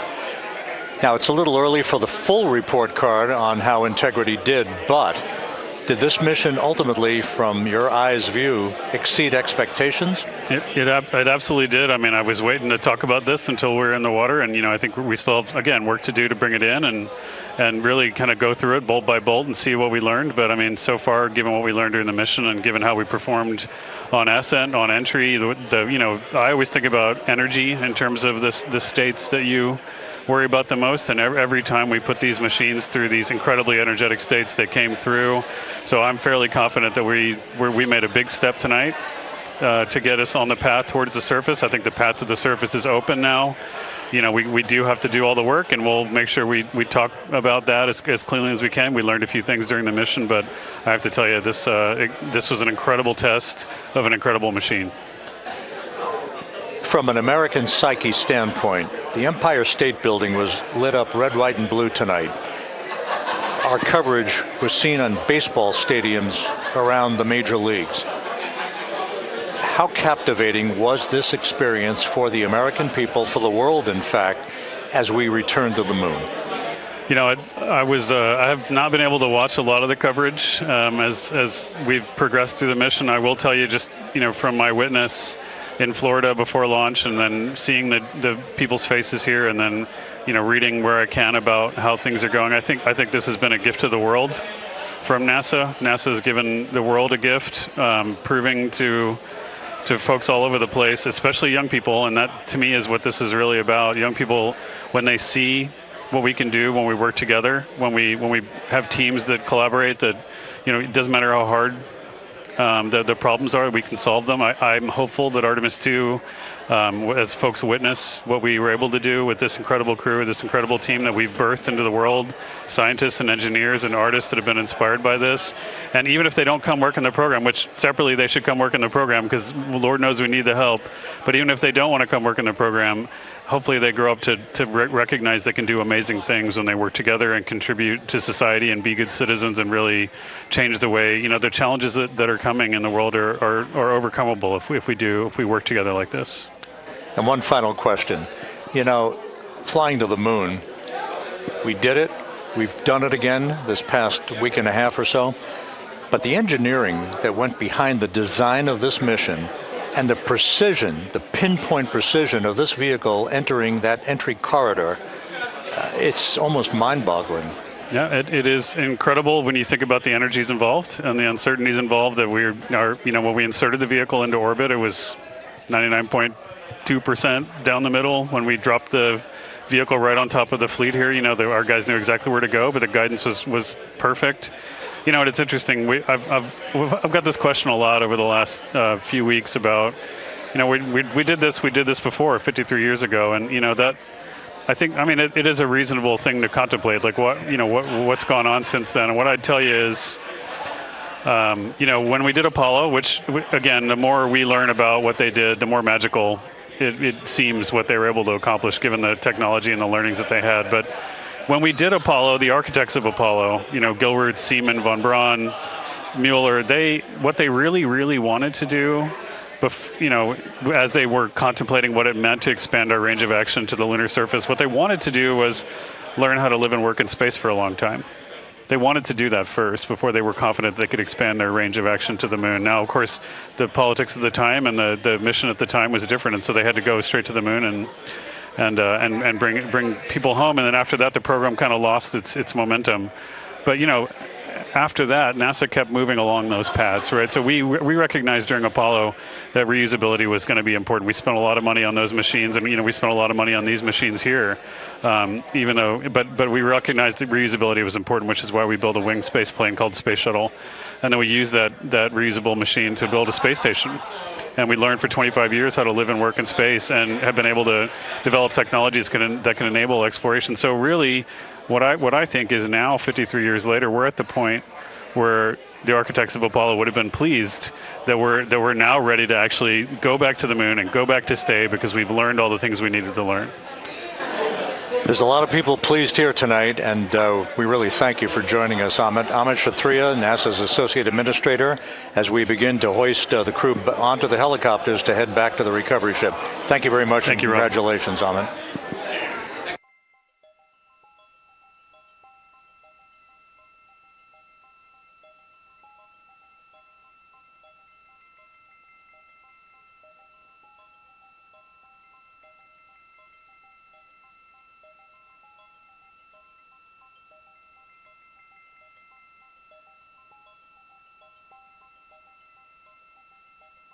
This is Mission Control Houston, with the crew members now beginning to be hoisted aboard the Navy helicopters. Let's go to Megan Cruz aboard the USS John P. Murtha, who will take it from here.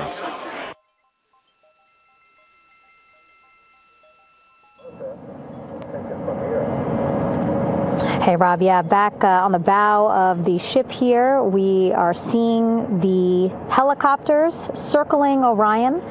The first one there, having just completed picking up the first astronaut.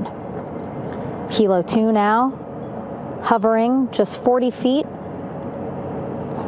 above the front porch, lowering a recovery specialist out of the helicopter. That person will touch down in the front porch just there.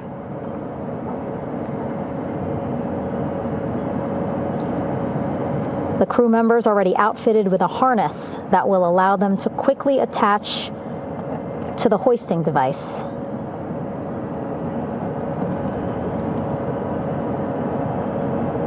Look at the power of those blades throwing water out at the center there, the front porch, with now 3 astronauts and the recovery specialists. Again, crews already outfitted with a harness vest. And here we go. Second astronaut now off the front porch, getting hoisted into the second helicopter.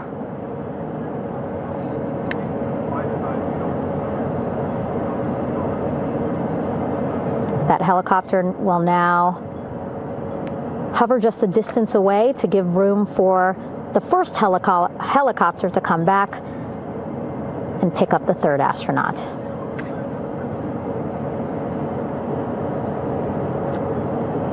As we wait for that helicopter to come back, make its way back around, just want to mention that the President of the United States called our NASA administrator today while he was on the ship, just minutes after we interviewed him live on our coverage, and congratulated him and NASA on this history-making moment tonight.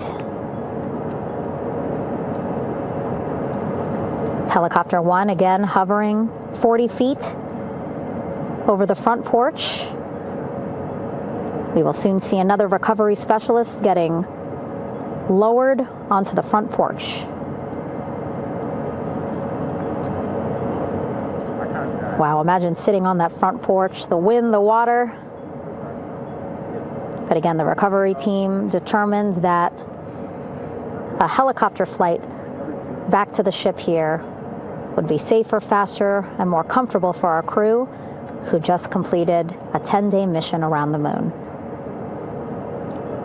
Third astronaut in the air, getting hoisted quickly back into the first helicopter now.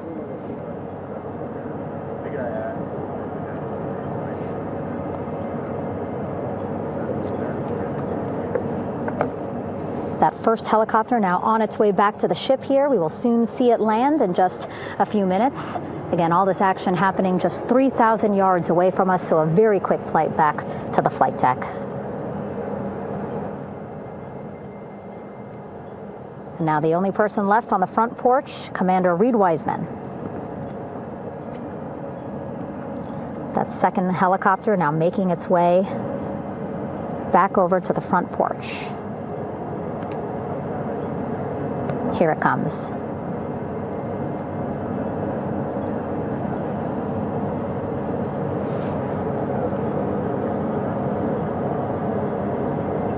Making its final approach here.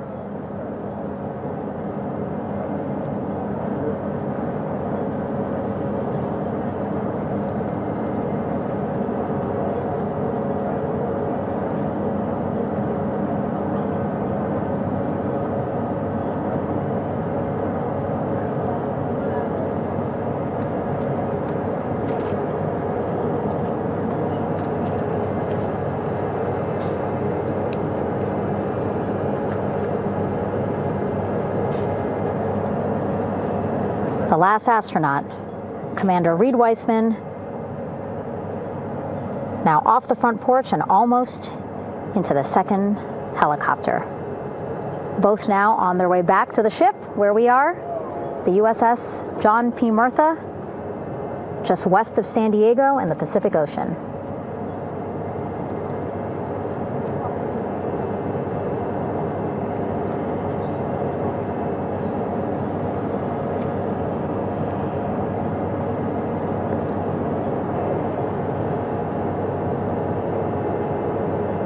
Exciting to see our 4 crew members minutes away from landing on the flight deck here on the recovery ship. 550 people on this ship, excited, ready, anxious, looking forward to welcoming this crew aboard.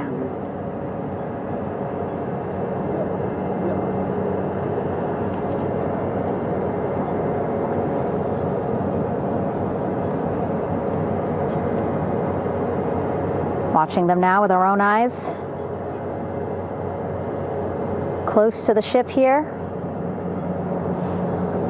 Hearing them begin to hover on the flight deck, which is just across from us, here on the bow.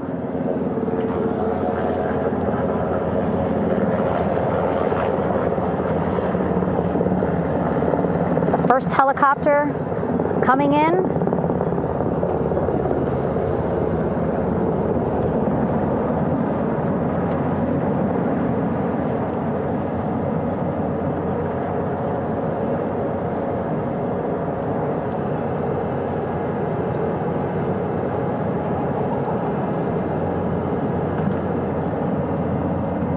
And wheels down. Wheels down of the first helicopter carrying 2 of our Artemis II crew. Pilot Victor Glover and mission specialist Christina Cook.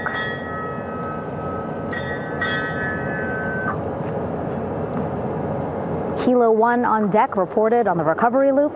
Again, the mission audio loops that the recovery team are using here to communicate with one another. And an announcement just made on the ship, integrity incoming.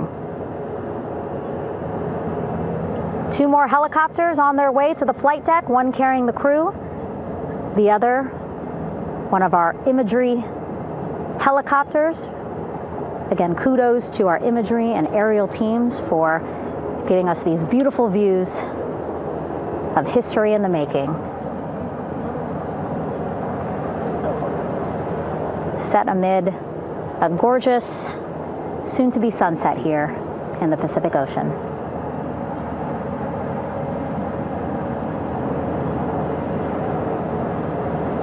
Second helicopter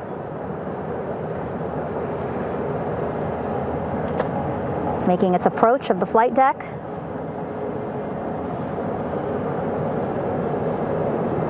Plenty of people here on the bow with their cell phones out, filming this moment.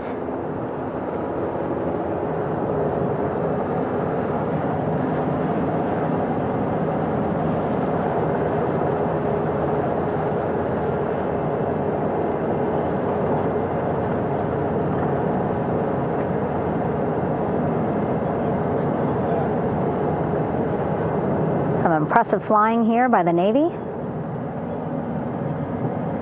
as we are seconds away from wheels down.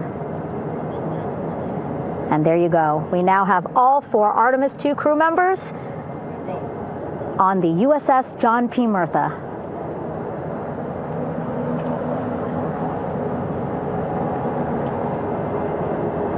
I'm sure they're happy to be out of the water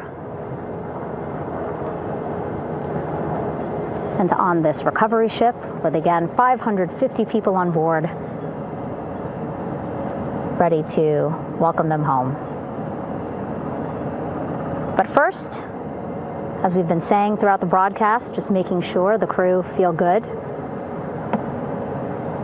We reported that they were feeling good when they were in Orion, but those were just initial, quick, verbal assessments of how they're feeling. Their destination tonight, the medical bay here on the ship, right after we power down the helicopters here.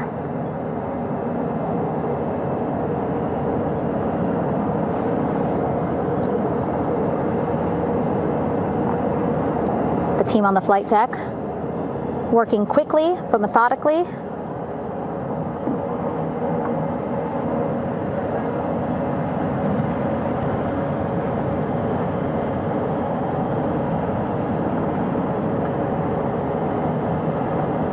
Waiting for just one more helicopter to touch down.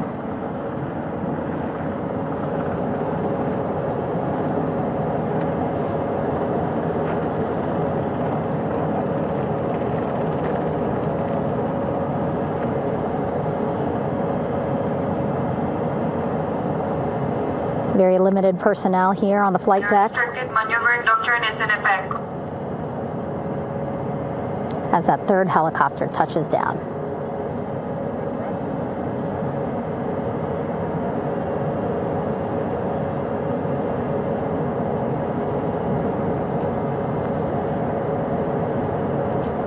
The ship is at flight quarters. Stand clear of weather decks, AFO frame 095. Over the ship's loudspeaker system, reminding folks to stay clear of operational areas like the flight deck, so that teams can work quickly to get the crew off of the helicopters and into the medical bay.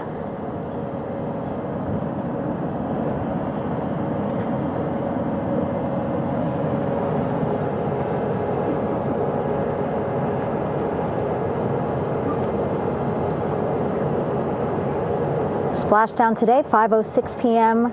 Pacific time. We are within 2 hours of that splashdown time, and already we have all 4 crew members on the flight deck of the USS John P. Murtha.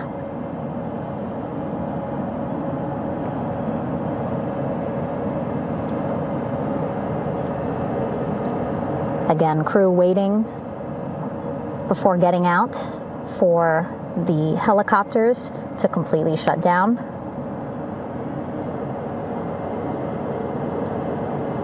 Safety, of course, very important to NASA and the U.S. military.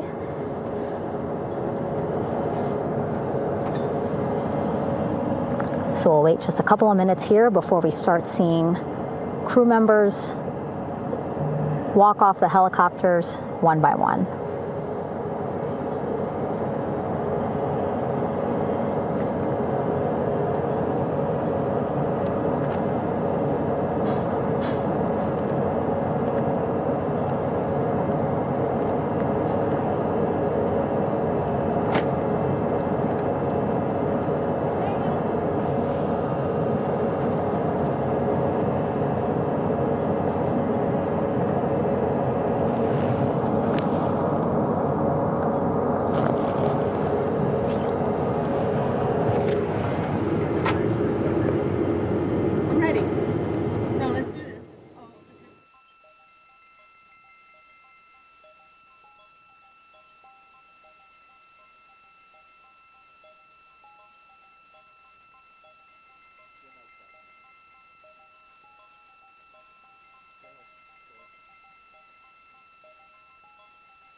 All right, and now here we see pilot Victor Glover and mission specialist Christina Cook sitting on the edge of one of the helicopters, looking in great spirits. That familiar smile and laugh from Victor, I can see it from here. Christina, I'm sure, feeling the same way, just blocked a little bit by our camera here, but we'll see her here shortly. A photographer taking their pictures. Victor saluting folks on the flight deck. They look like they're in great spirits. Happy to be home, I'm sure.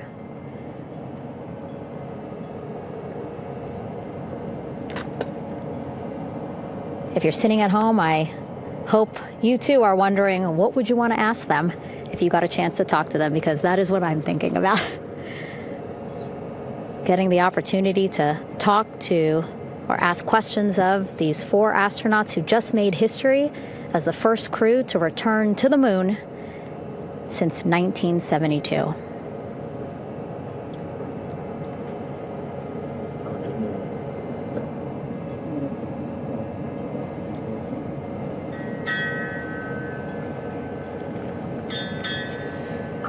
Oh, there we see Christina there, also smiling, finally peering out, waving at the cameras. Hello to you too, Christina, yes. Welcome back. Welcome, welcome home. A loudspeaker announcement on the ship saying, "Welcome home, integrity."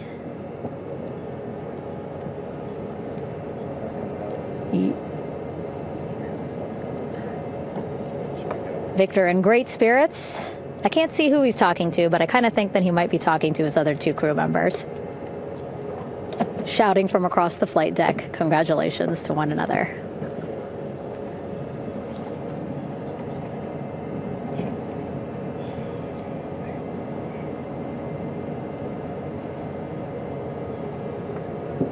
And so now we see some Navy personnel walking up to the helicopter. This is again the first helicopter carrying pilot Victor Glover and mission specialist Christina Cook. Both have taken off their helmets now.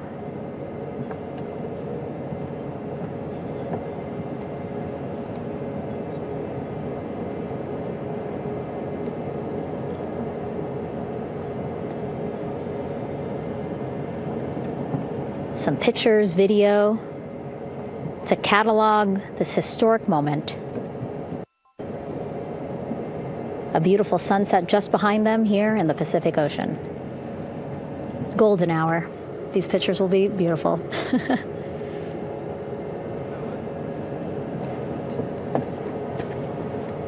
Now we see NASA Administrator Jared Isaacman. He is on the flight deck, as well as Flight Surgeon Rick Schuring walking over to Victor and Christina first. We saw the administrator walk over to the other helicopter, which is carrying Commander Reed Weissman and Mission Specialist Jeremy Hansen. We heard from Rick earlier in the broadcast. Again, he said he's going to be out there on the flight deck to do another initial assessment of the crew, ask them how they're feeling, anything bothering them. But again, from what I'm seeing, they look like they're in great spirits and feeling pretty good for folks who just traveled 695,000 miles from Florida to the moon and now here to the Pacific Ocean.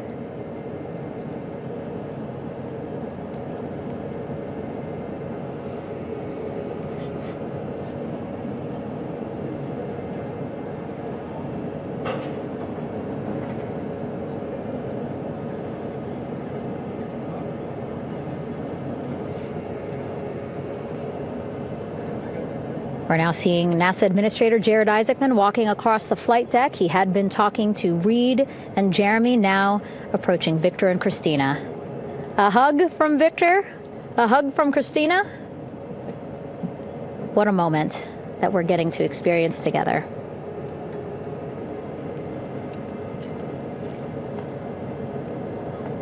I'm sure congratulatory words. You know, we got to speak to the administrator live on this broadcast as well, and he said the kid in him right now, giddy, absolutely giddy. at what we were able to accomplish today, returning them home safely and in good spirits after a 10-day mission around the moon. And here we go. We're seeing Jeremy walking, waving across the flight deck, now on his way to the medical bay.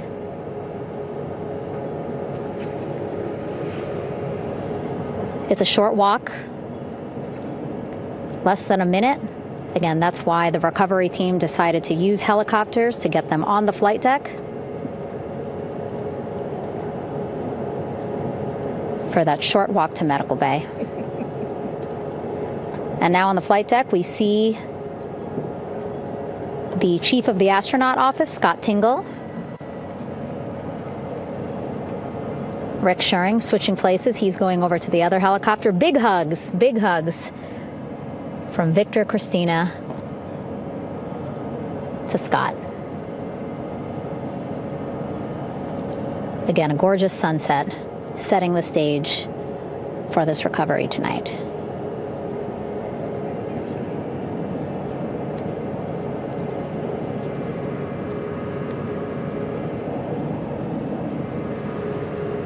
All right, and now here we are, Christina, making her way, looking thankful, grateful, happy to be home.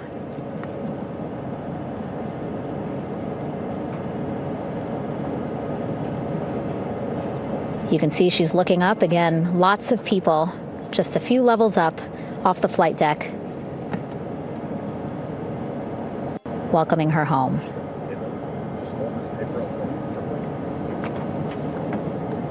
Scott holding the door like a gentleman, but back on his way to the other crew still on the flight deck.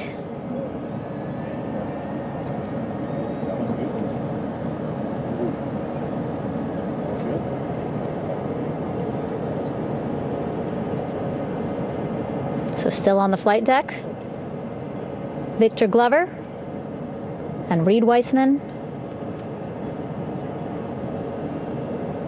It looks like Victor will be the next one headed to medical bay. More hugs, more hugs. He's a hugger.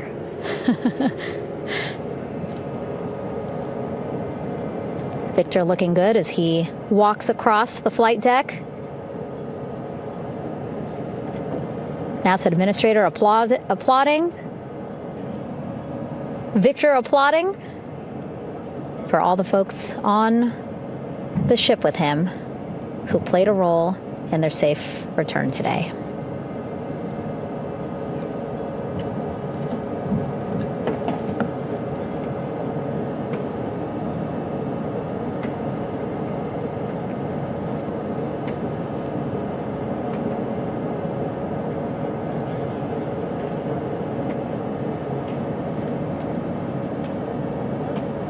And finally, just one Artemis II crew member left on the flight deck, Commander Reed Weissman.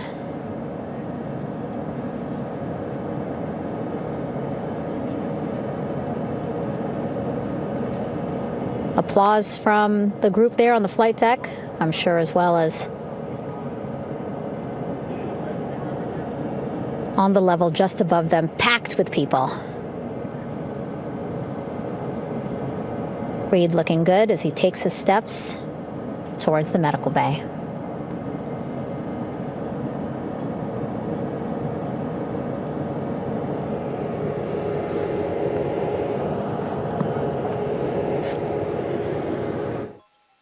See our 4 Artemis II crew members back on the ship.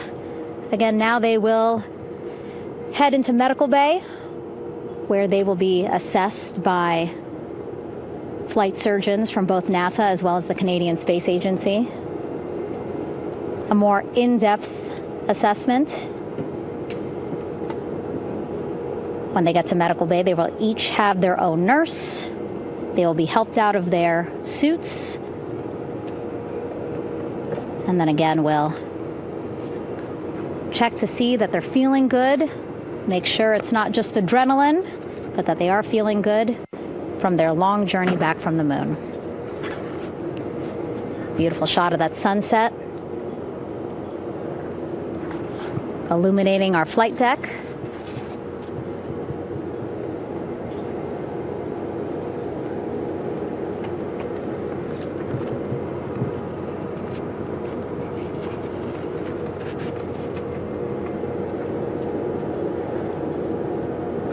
All right, and now with our astronauts safely on board, I want to welcome on Artemis Recovery Director Lily Villarreal. Lily, I don't know how you must be feeling right now. Ecstatic, relieved? So ecstatic, relieved. Of course, we still have to bring the capsule into the well deck of the ship, but this is a major milestone to have the crew here on the ship and in Med Bay. You know, our team has been preparing and working really hard, and I'm just so proud of them all.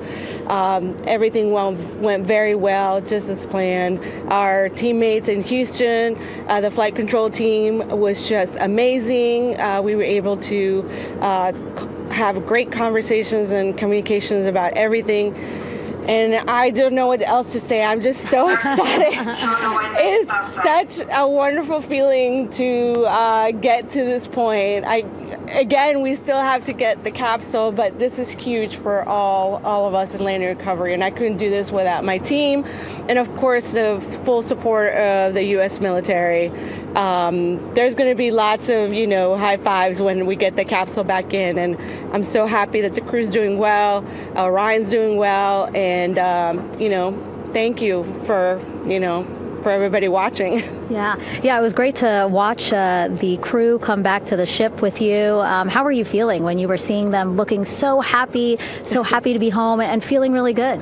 The funny thing is that we had video of them from inside the Orion vehicle. They were like that from the beginning. When we opened the hatch, they were already out of their seats, having a good time, waiting for us to open the hatch. And they opened the hatch, and of course we did the first medical assessment. Everybody was doing very well, and they were just having such a great time with the medical team that was inside the capsule. I think they were all taking selfies with the phones that they have, probably talking about what they saw, and it was just smiles all around. They were having such a great time. And then we put them on the front porch when we were ready to put them on the front porch. And again, you could see they were just so ecstatic to be home and talking to everybody.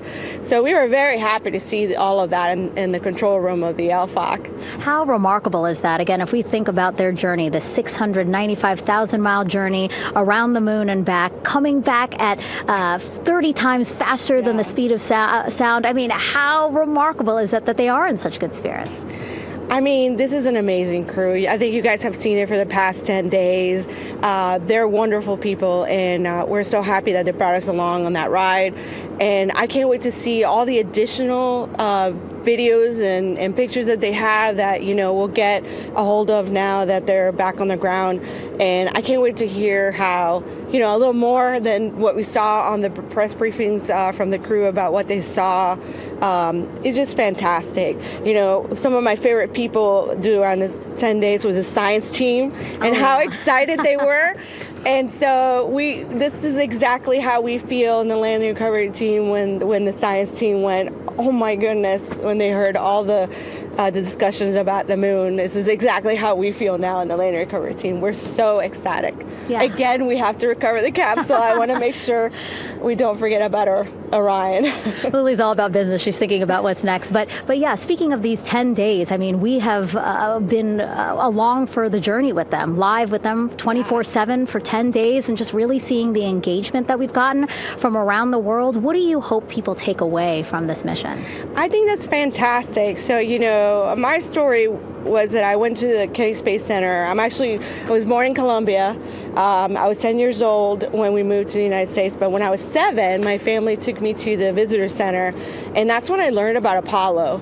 And we went to the moon, and I learned about astronauts, and that story was what really fueled me to want to do STEM and want to be an astronaut. And I think that this Artemis program is going to do exactly what what girls, my age back then is 7, young people right now, girls and even like young men, obviously. But we want to empower people to know that you can do this, right? If you want to come and work for NASA, if I did it, they can do it. And Artemis program is just going to inspire everybody. And I'm so happy about that. Yeah. Like Apollo inspired me. Thank you so much, Lily. Really appreciate you being here. As you said, still a lot of work to do, 5 to 6 more hours to recover Orion that's still out in the water. So I'll let you get back to it. But you had beautiful words to say again. We hope that this inspires people. We hope that you come and join us at NASA and accomplish great things with us in the future. Back to you, Rob. Thank you, Megan, and safe sailing out there in the Pacific. Here in Mission Control, it is now all quiet.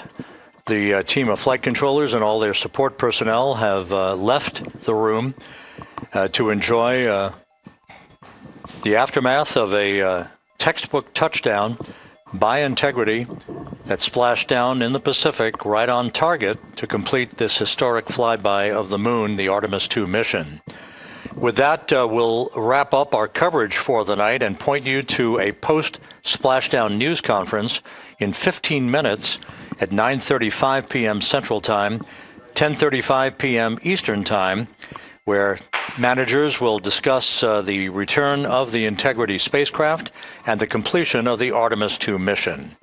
With that, we'll wrap up our coverage for this evening and historic mission in the history books. This is Mission Control Houston.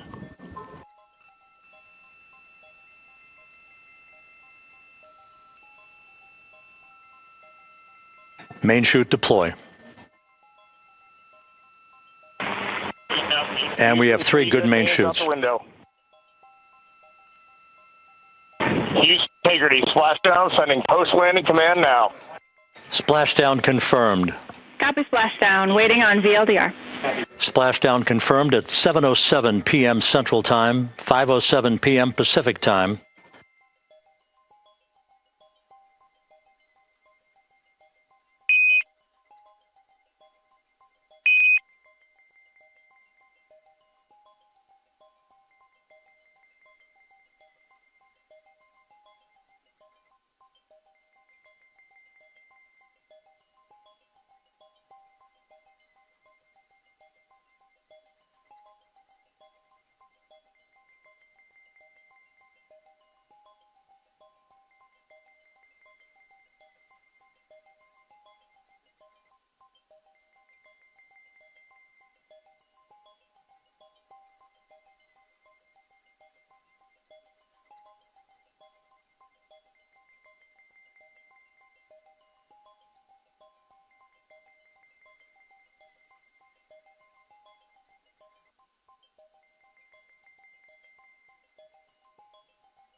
Okay.